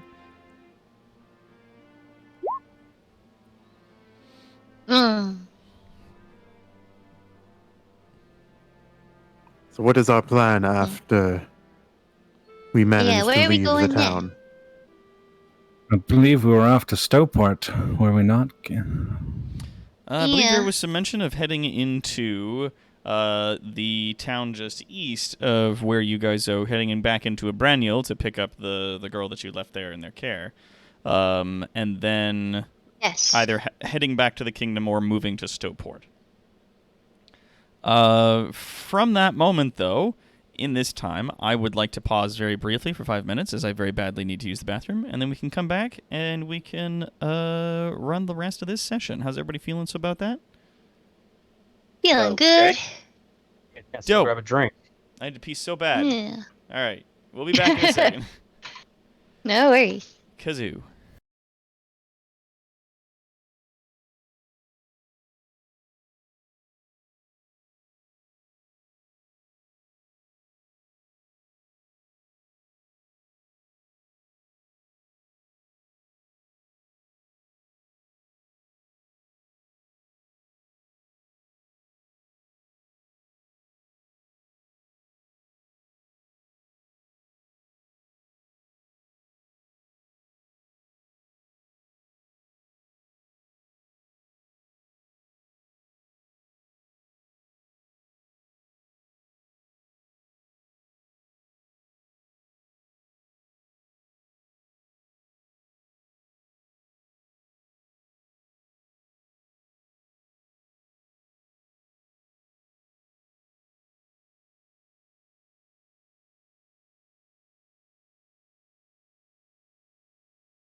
All right. And we're back.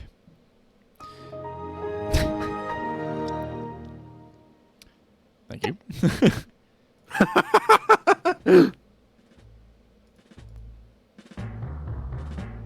So you guys are now in the cellar of this tavern in the middle of this town, trying to figure out exactly how it is you're going to continue on your journey east or whichever direction you guys are going to be heading in with a very strong force of a regiment of soldiers of the Empire currently occupying the town. Way is the How much invisibility stuff do we got? how far away is the wall of the town from the tavern? It's about a city block from where you are. Maybe 2.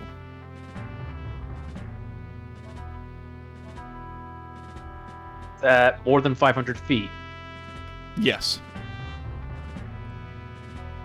Well, there goes my plan.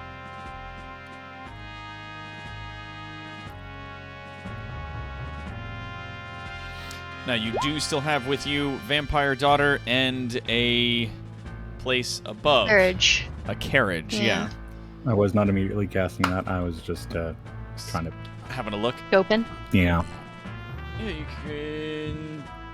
So, Disguise Self as a spell. Illusion, first level.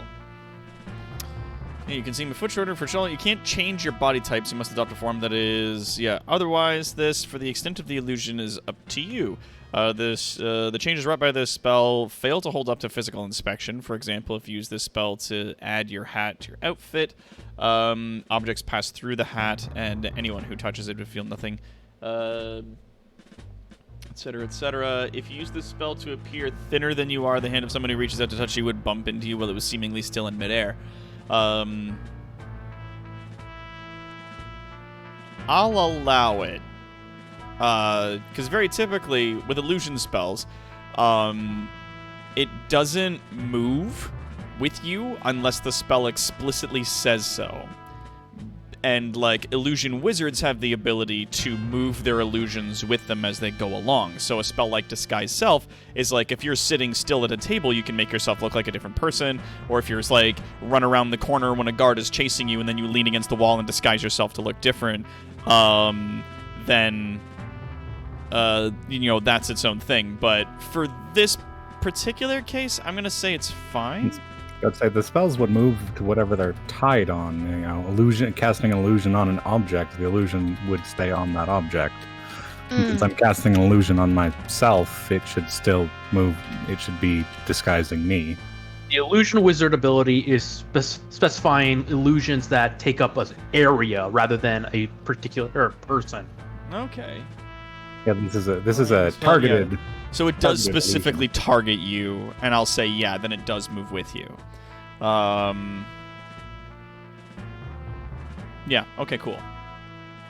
Yeah, because typically, oh yes, no, that's if you're making an illusion. So like, if you create, I was like, oh, this is an illusion of a dog. Like, it won't move or bark or make noises unless you possess like the wizard illusion ability, or have some other, or like the spell explicitly says so.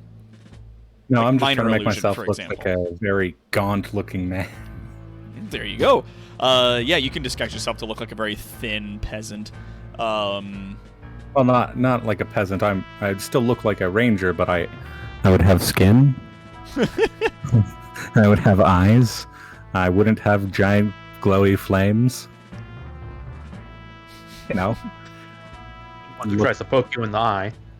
Yes, You unless if promised somebody me decides to flesh. shove fingers in my eyes. It doesn't hold up to physical inspection, yes. But it would fool people who would discern you from a distance, and they would go intelligence investigation up against your spell save DC.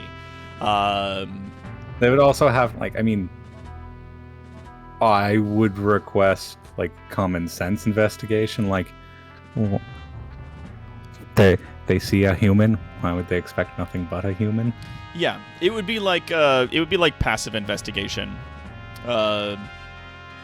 Just like, unless they were focusing on you or had a reason to focus on you specifically, it would just be passive.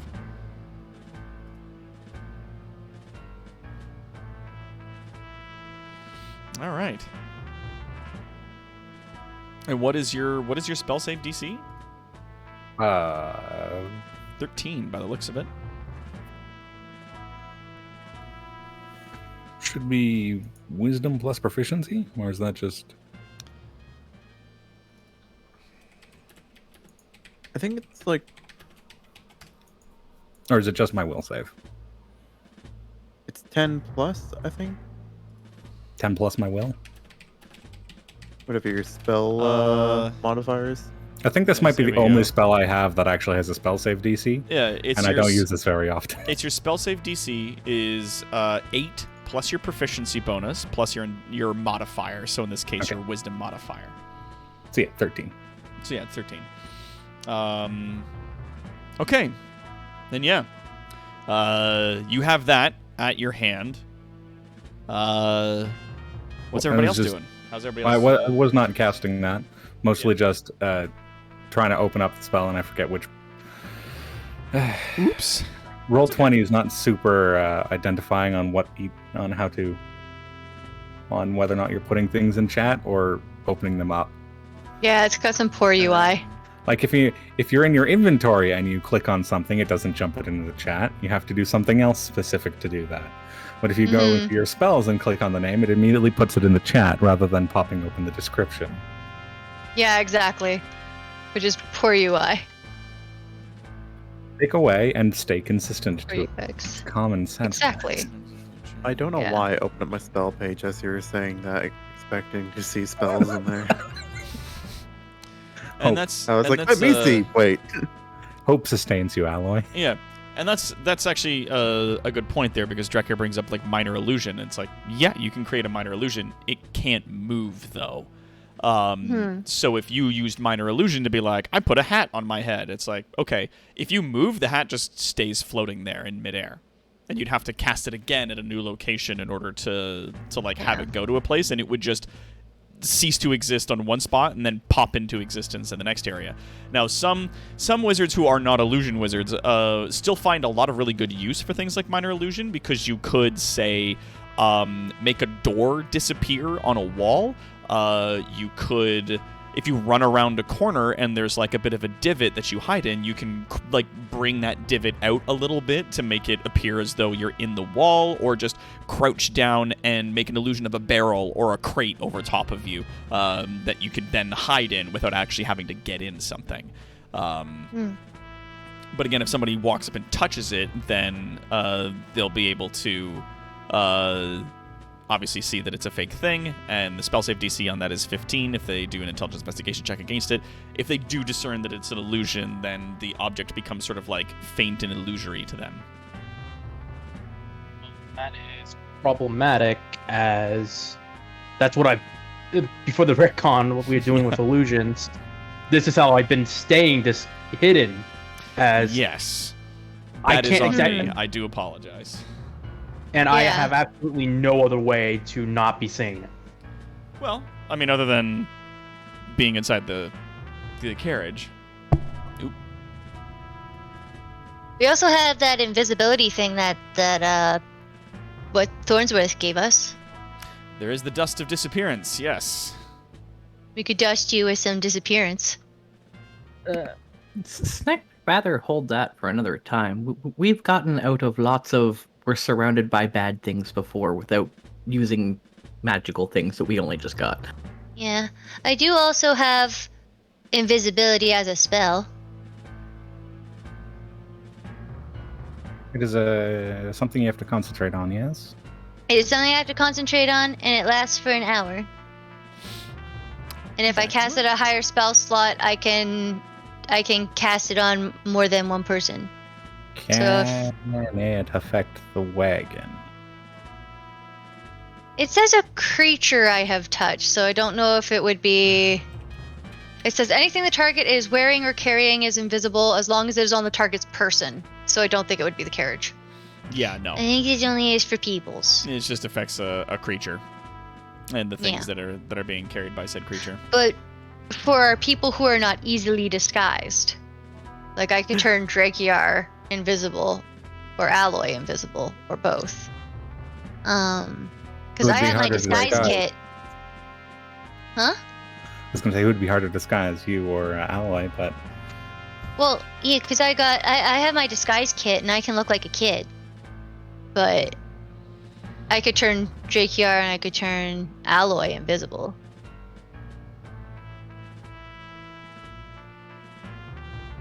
Up to now, Or Alloy's both, been if I disguising cast it at himself as 3. like a big armor dude. That works too. But like, yeah, I can. Anybody who like isn't good at disguises, I can turn invisible. I can turn up to 2, I think, people invisible right now because I've got. It's a 2nd level spell, and if I cast at 3rd level, I can turn 2 people invisible. so Drakyar and Snack. Yeah. Alloy can be just a large person in armor. Mhm. Caleb can be, I don't want to say white-faced, but white-faced.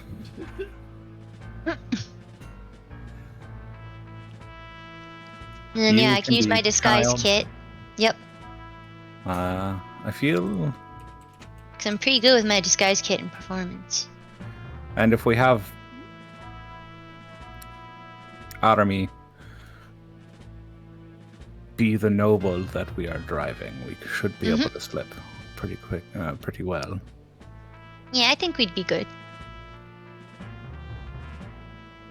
Perhaps once it starts to turn dark, you and Caleb can quickly look around outside. Hmm. Aye, might be a good idea.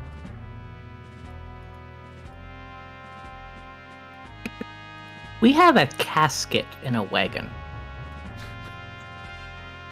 Yeah. That's going Yeah. into the box of holding, especially now that it's not a other box of holding. Hmm. So that's not a problem. Anything of concern can go inside the box of holding, and we don't have to tell them about it. Yibs. Can Snack just sleep on the box?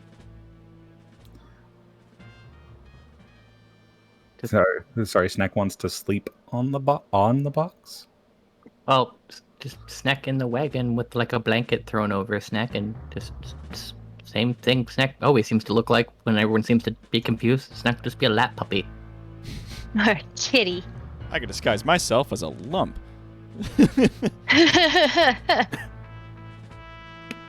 It might not hurt to have you invisible, just at the ready. Invisible kitty. One of the darkest timeline. Oh my god!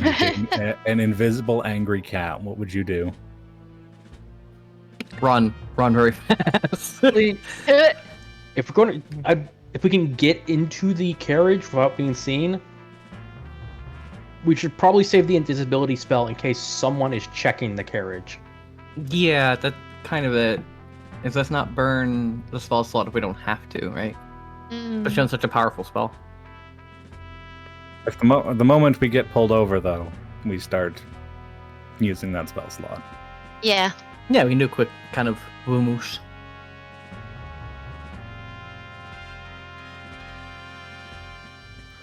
So at dusk, Sounds like a good plan. and the story that we'll be going with is where just guiding the young miss. She is out for a late night adventure.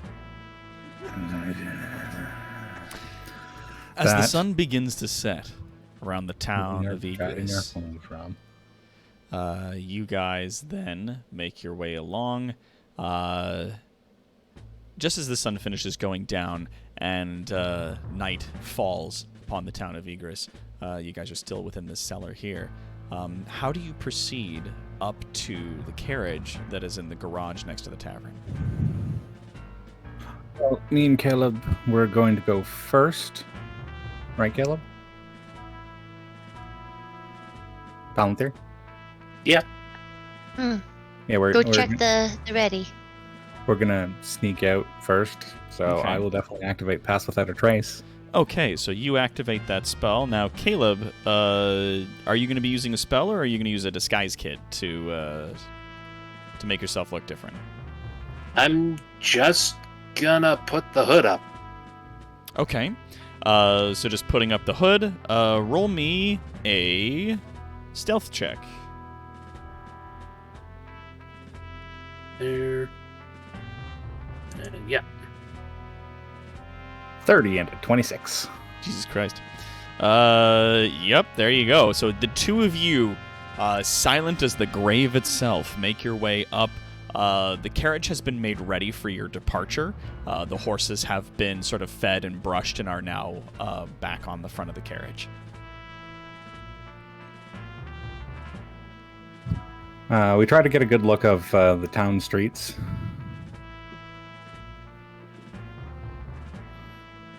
Just to, see if we can, see if are the soldiers carousing, or are they in their camp somewhere? The soldiers that when you make your way out, you get upstairs and you see on the streets even that there is a number of soldiers moving about. So you make your way up and the streets are filled with people. There are soldiers milling about. Even after the fact that the sun's gone down, there's a lot of people drinking at the tavern upstairs. None of them have started trying to make their way down into the cellar yet, but there's quite a number of people. As a matter of fact, when you guys get up there, standing pretty much right outside the door, and they don't seem to take notice of you guys as you come up and move towards the carriage. Standing right there is a human and a dwarf drinking together. And the two of them are sharing a small conversation. The dwarf says, "I never took you for a drinker there, Rumgi." He says, "Well, I've not been sober for a good couple years. Helps me forget. And you know what else? It helps me forget." Wait a minute. What are we talking about? Wow. Just wow.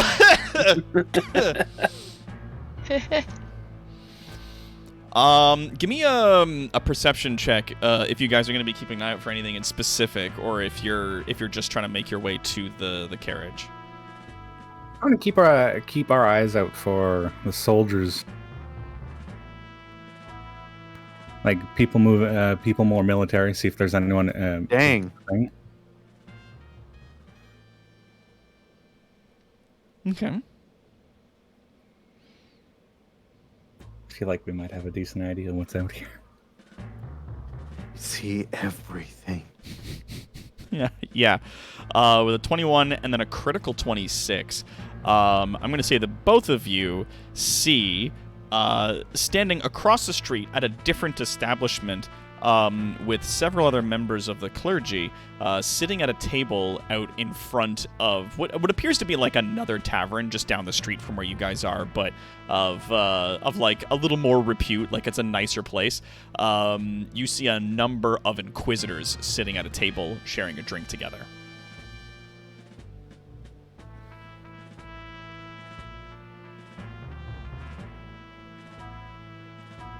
Oh.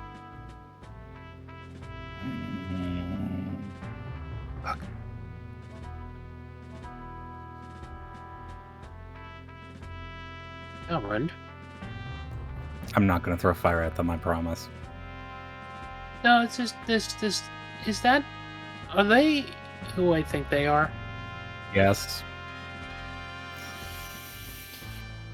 They might search the city high and low just for shits and giggles. We want to leave as soon as fucking possible. Yeah.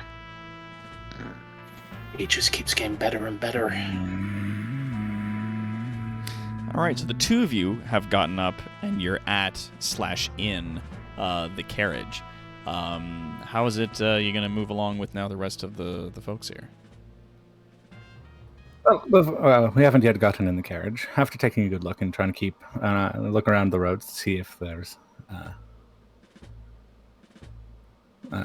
problems, Talrand would go to the two gentlemen by the stairs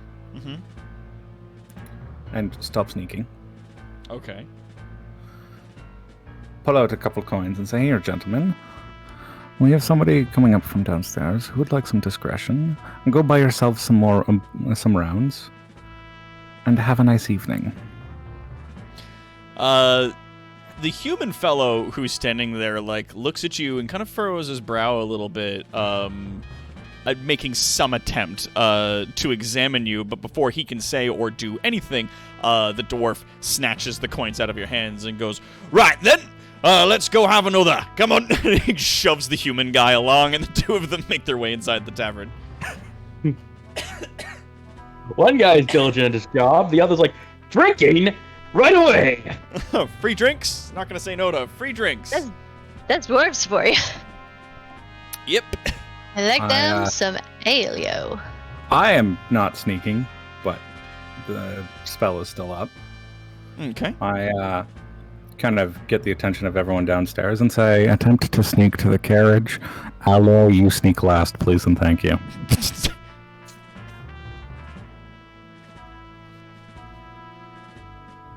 Should I feel insulted?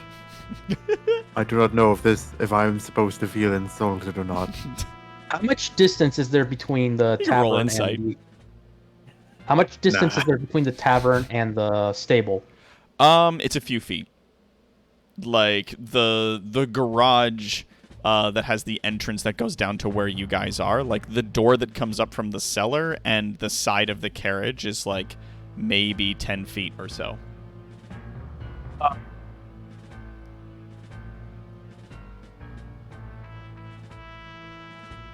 What? Are you saying something? Because we can't hear you. No, I'm just grabbing Sneck. Dimension door. You teleport yourself from your current location or to Hey. any other spot within range. You arrive at exactly the spot desired. It can be a place you can see, one you can visualize, or one that you can describe by stating the distance and the direction, such as 200 feet straight downward or upward to the northwest, etc., etc. So yeah, you grab Sneck and Dimension door inside the carriage. Yeah. I like your plan. Yeah, you immediately like disappear after you pick up. Actually, you know what?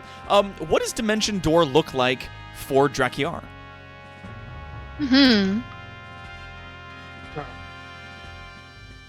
I think it's going to be like a puff of smoke and he's gone.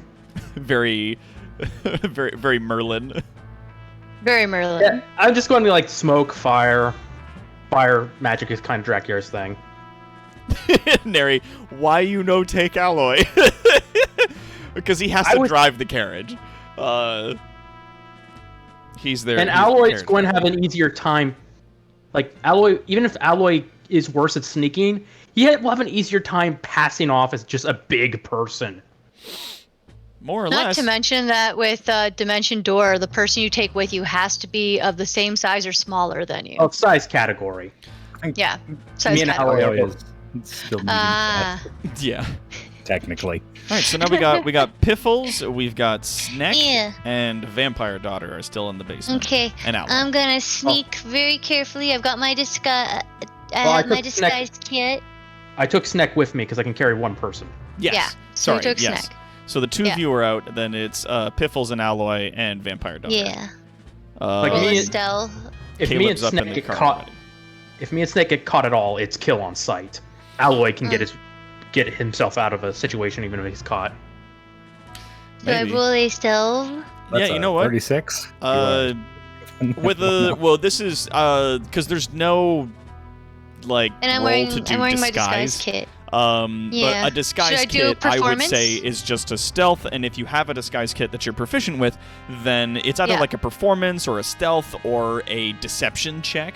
Okay, One could yeah, argue. I am proficient in it. Should I roll like a deception on top of my stealth, or I got a 25 in stealth? Yeah, roll me deception. See how good the disguise is just on its own. Oh god damn it! That's fine. So you Oh. fucking tuck your ears up inside of like a ratty hat that you have on hand, and Yep. you smother your face in like white-ish cream, which is effectively just pale mud. And then you like give the team a thumbs up, and then thinking about practically having vanish fun. from sight. Griffle is still distracted by ideas of heffalumps. Yeah, I'm trying to make myself look like a human or a heffalump. You managed to sneak up with like a 35 in stealth. You managed to get up and into the carriage under the notice of anybody who's not actively looking. Wait. Walking up to the top of the stairs, you see Vampire Daughter sort of peek her head out from the basement door, like the door that goes down into the cellar.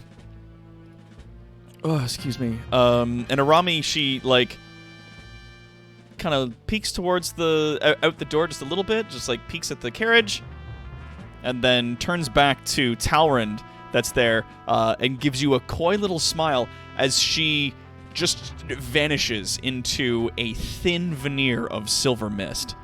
The mist lowers down to the ground like a fog, sort of traveling across the ground, and then comes up into the carriage. Even as you're actively looking at it, being as it's the middle of the night and it's the middle of a town that already just has sort of mist and fog kind of errantly about, it's almost entirely beyond your notice to notice this. Everybody who's sitting in the carriage at this point sees like a bit of mist rise up, form into a person, and then Arami is sitting in the carriage with you. Careful, I don't want to breathe you. You breathable when you're like that? She smiles and just gives you like a pat on the head.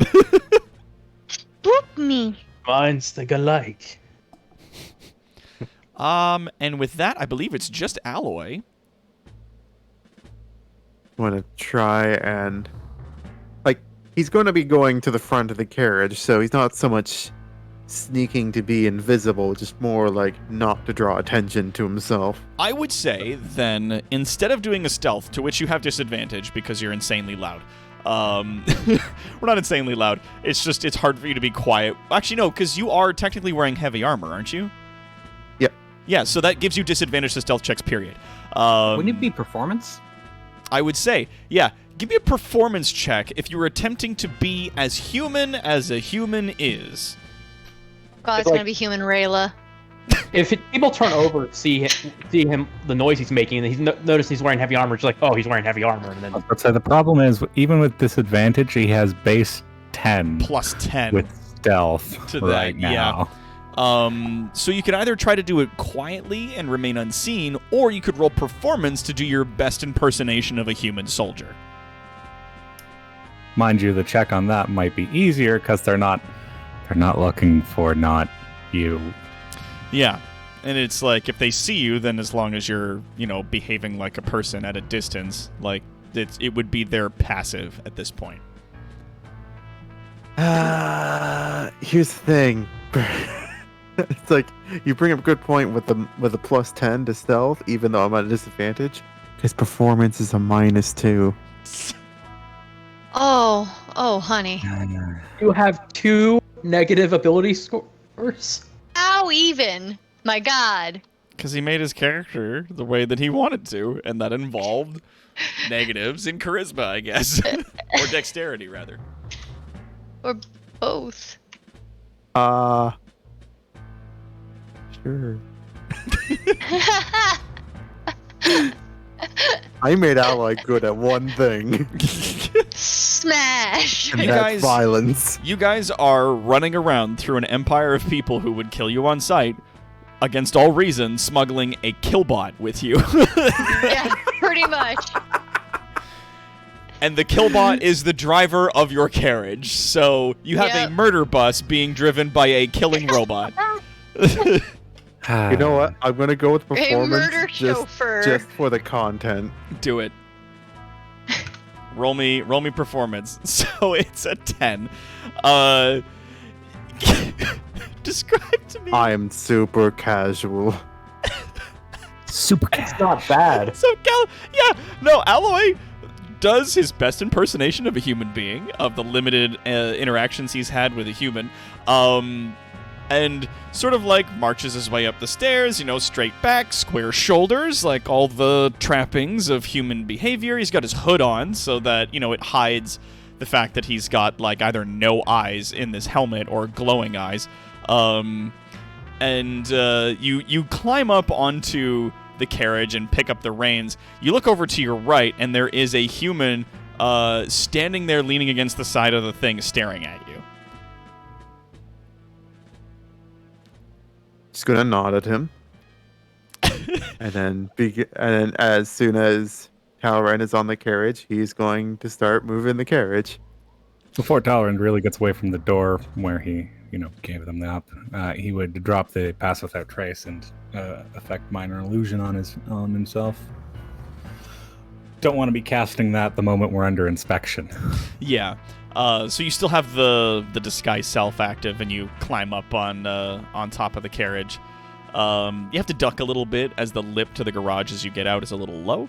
Wait, hold on a second. Disguise self isn't... Ooh, okay. It's not concentration? I didn't realize that. Yeah, no. So, yeah, I've had it on this entire time. I don't know what I was talking about. Okay, I thought it was just a personal choice. No, I'd have it. If I'm in town and I have spell slots, I have Disguise Self on. But I haven't because I was always like, I gotta keep my concentration spells open. No, you just turn it on. But yeah, as you climb up to the top of the thing, Alloy turns and gives a nod to the human guy that's just kind of staring at him. He's holding a stein of half-empty ale. He raises it to you and gives you a nod. He's very drunk in that moment, and just is also, from what you can see, doing his best impersonation of a person who isn't absolutely smashed. Does Talrand see this guy? I'm failing it. Yes, you do. You see Alloy nod to this man, and that man bring up his cup and nod back to him and almost fall over.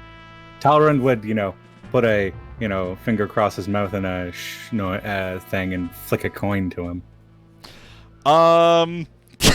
Into his cup. Talrand would flick a coin into his cup. Roll me acrobatics. 19. Yeah, okay, sure. You flick this coin. Someone please tell me someone clipped the scene of Alloy trying to pretend to be human. Yeah. You flick the coin, and it lands bloop right into the stein. And he looks at you, and he looks at his stein, and he goes, "What?"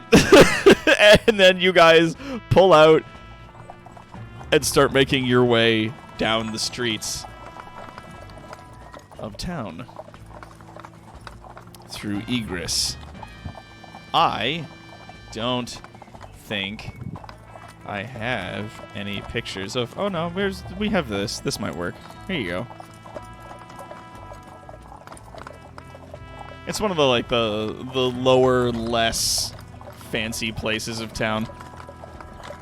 Find that picture. I've used it myself. Yep. So yeah, you guys are making your way through the streets. I'm assuming you're heading for the east exit. Whatever the closest exit is. Yeah, you guys came up in through an entrance to the town that was more to the south, sort of the main entrance into the town. And heading out to the east, there is a gate on the east end of town that you can exit through that will take you out of the town.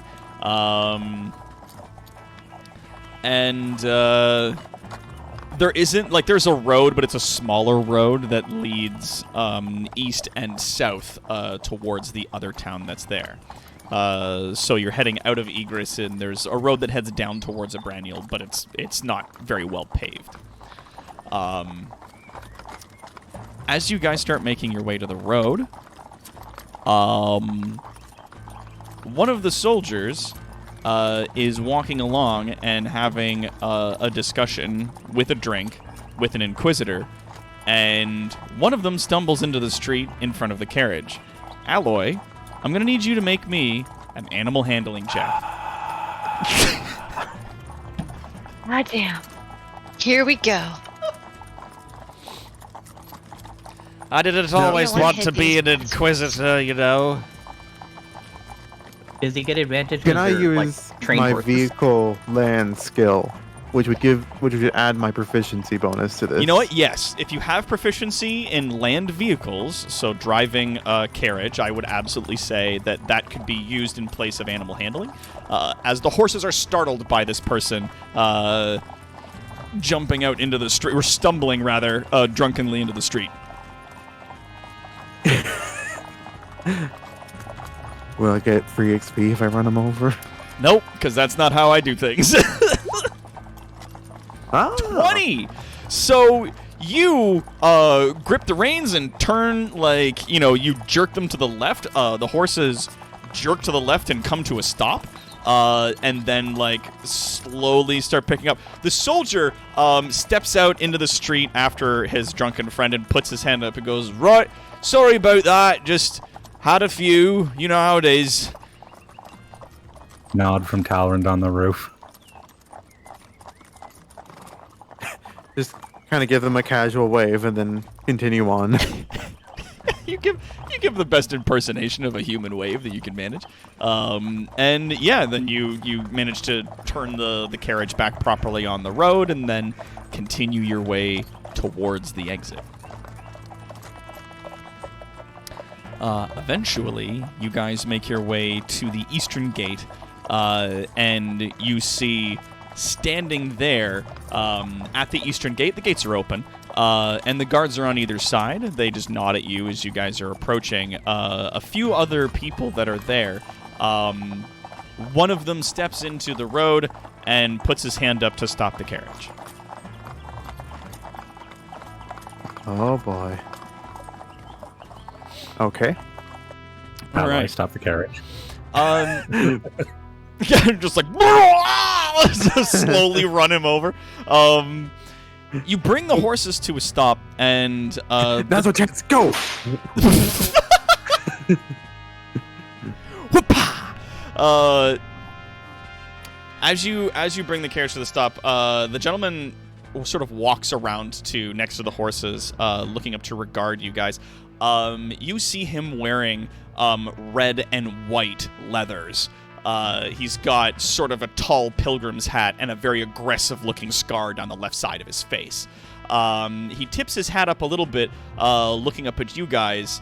Talrand would recognize this man as an inquisitor. He also appears to be Stober. Oh boy. Hooray, hooray, a sober inquisitor.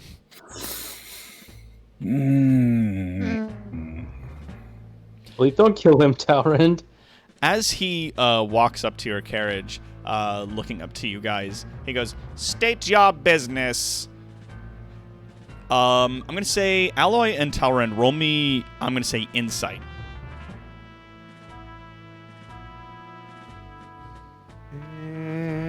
I just sense the people. Both. Sweet. Did it. You see, as he's standing there and speaking to you, the soldiers and other people appear uncomfortable.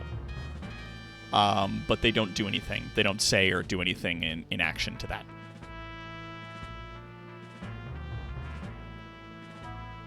We are guiding a young noble to back from a quiet liaison, my good sir.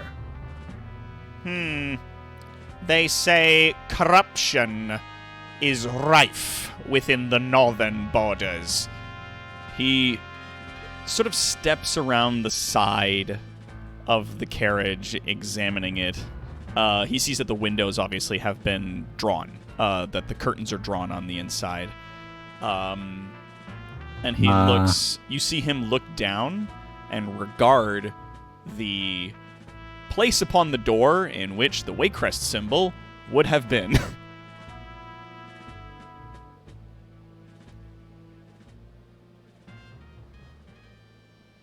And to which noble are you carrying?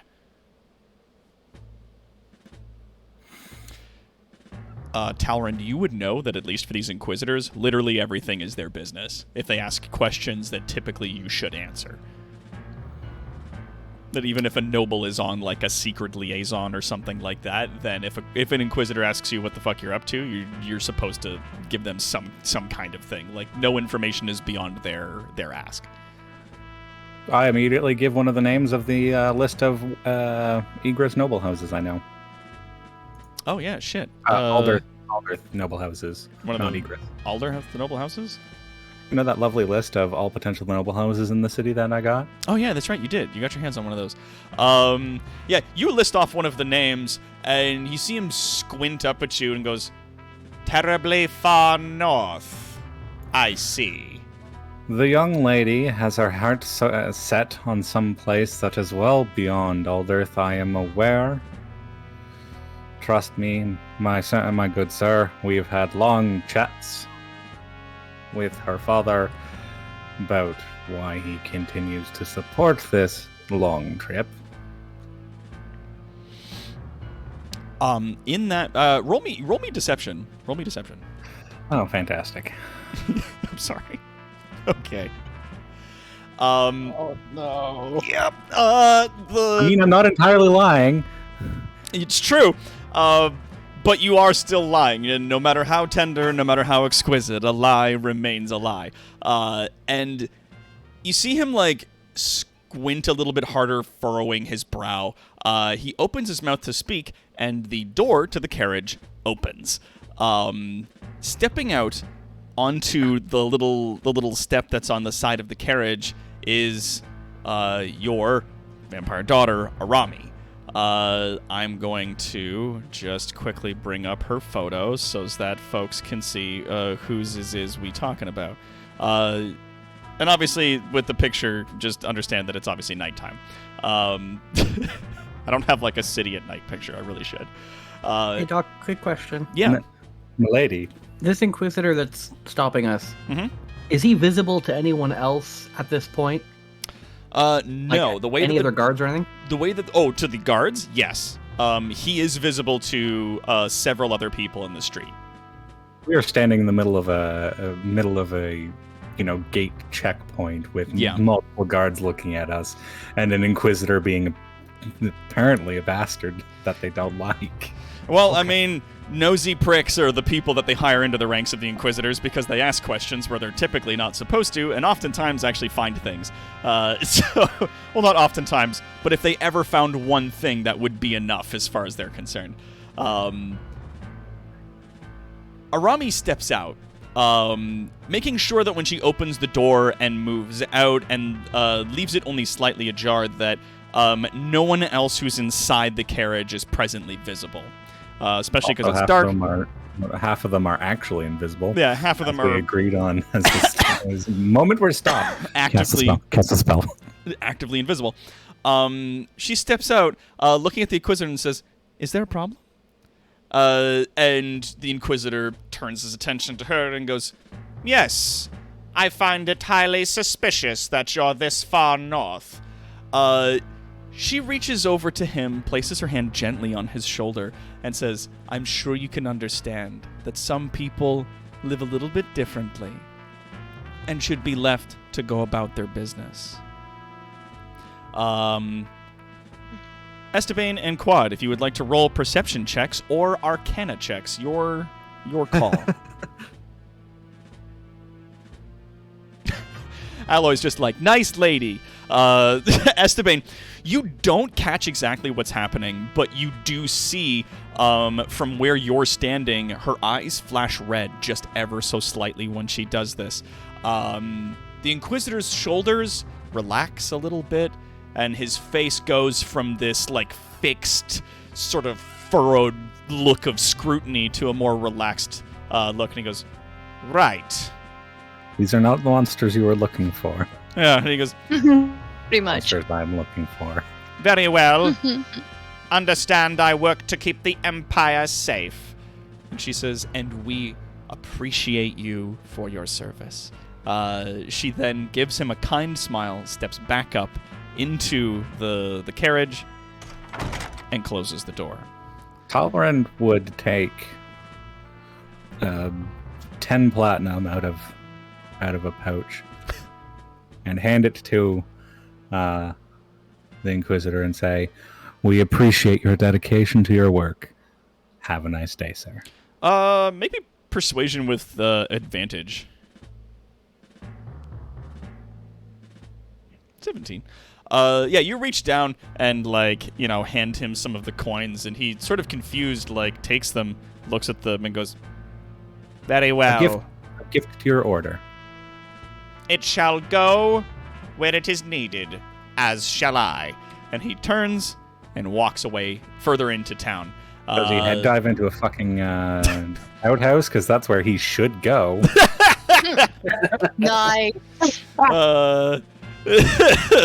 He as he makes his way up the street, the really nervous-looking guards at the gate, both of them just like let out a breath of relief, and then like wave your carriage forward. They're like, "All right, as you were."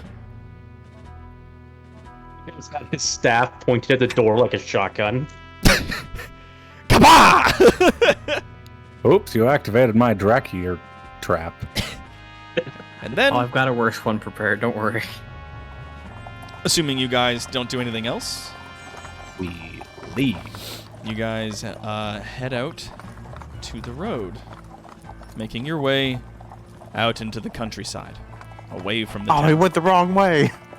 Oh fuck, we've gone backwards. Fuck! That's the running town again. The other way, you idiot! The other way!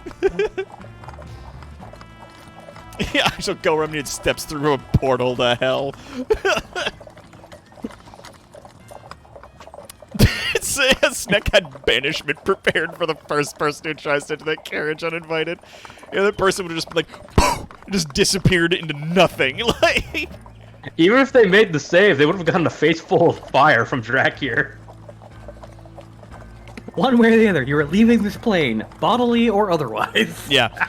But that guy was like being looked at nervously by about a dozen other people who were silently watching in fear of everything that was going on. And Sorry, so, guys, I sacked 10 platinum without consulting.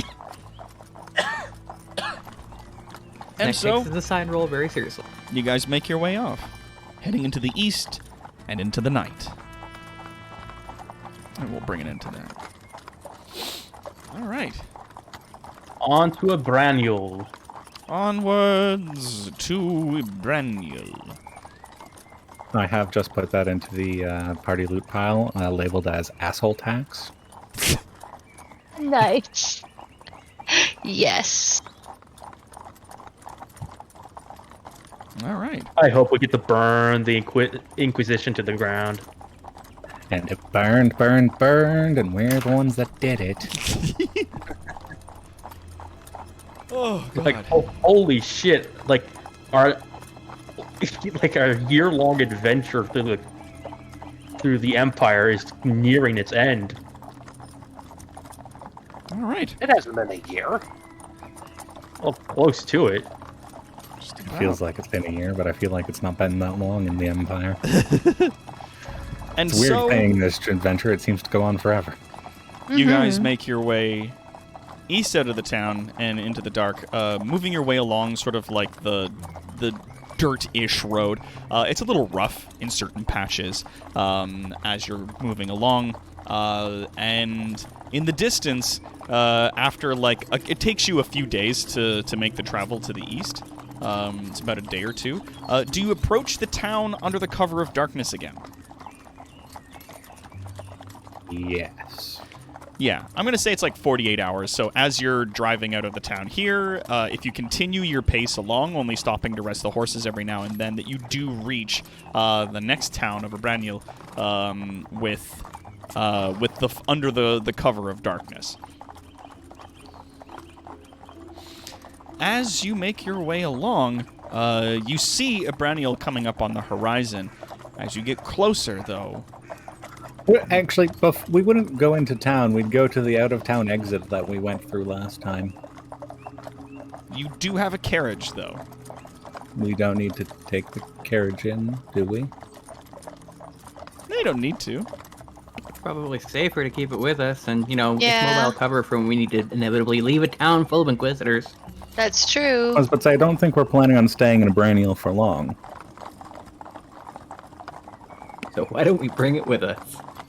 Just stopping to pick up Claire and getting the fuck out of there. Because stopping Yeah. at the exit lets us walk into the thief's haven and walk out without going through the middle of town and seeing a whole bunch of people. Either way, that exit was to the south of Abraniel. As you're moving sort of in a southeasterly direction, you'd pass the town before you got to that entrance. Getting to Branule, at least as it's going by in the middle of the night, worrisomely, in the distance, you see smoke rising up out of the town. Damn it. And with that, we will call our game for today. Yeah. And start the fire. Yeah! Burning since the world's been ending. So thank you everybody for coming out to our live stream. This has been a lot of fun putting this on for you. Sorry that there wasn't more content for today. I'm still recovering, so I only prepared so much. I've got a lot of other cool stuff that I want to do, but I need a little bit more juice to get into it. Either way, thank you everybody for coming out. These are our intrepid heroes that have joined us here. We've got, of course, Esteban playing our skeleton archer of Talrand. Everywhere we go. It's everywhere we go. I hope this is just like regular insurrection. I hope eldritch entities are not involved in the slightest. Yeah, here's hoping that it's a normal crisis and not a crisis fueled by some great awful evil. Of course, we've got Raynor as well coming in, playing our draconian sorcerer Drakiar. The fire was not my fault.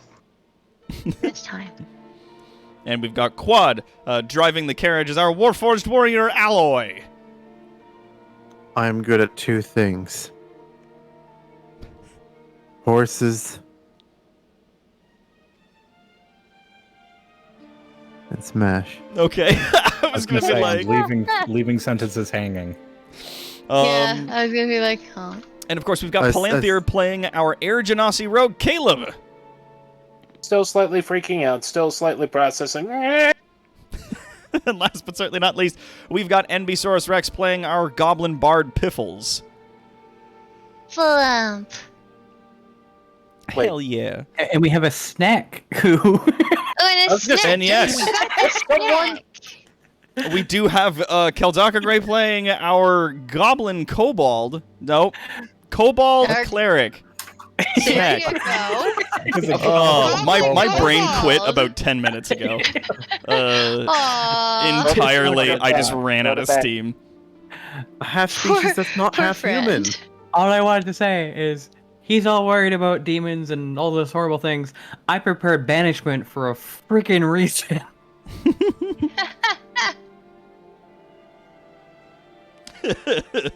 Oh man. And I, of course, have been your DM this evening. Dr. Tirawat, thank you all so much for coming out. Thank you for your support of us here.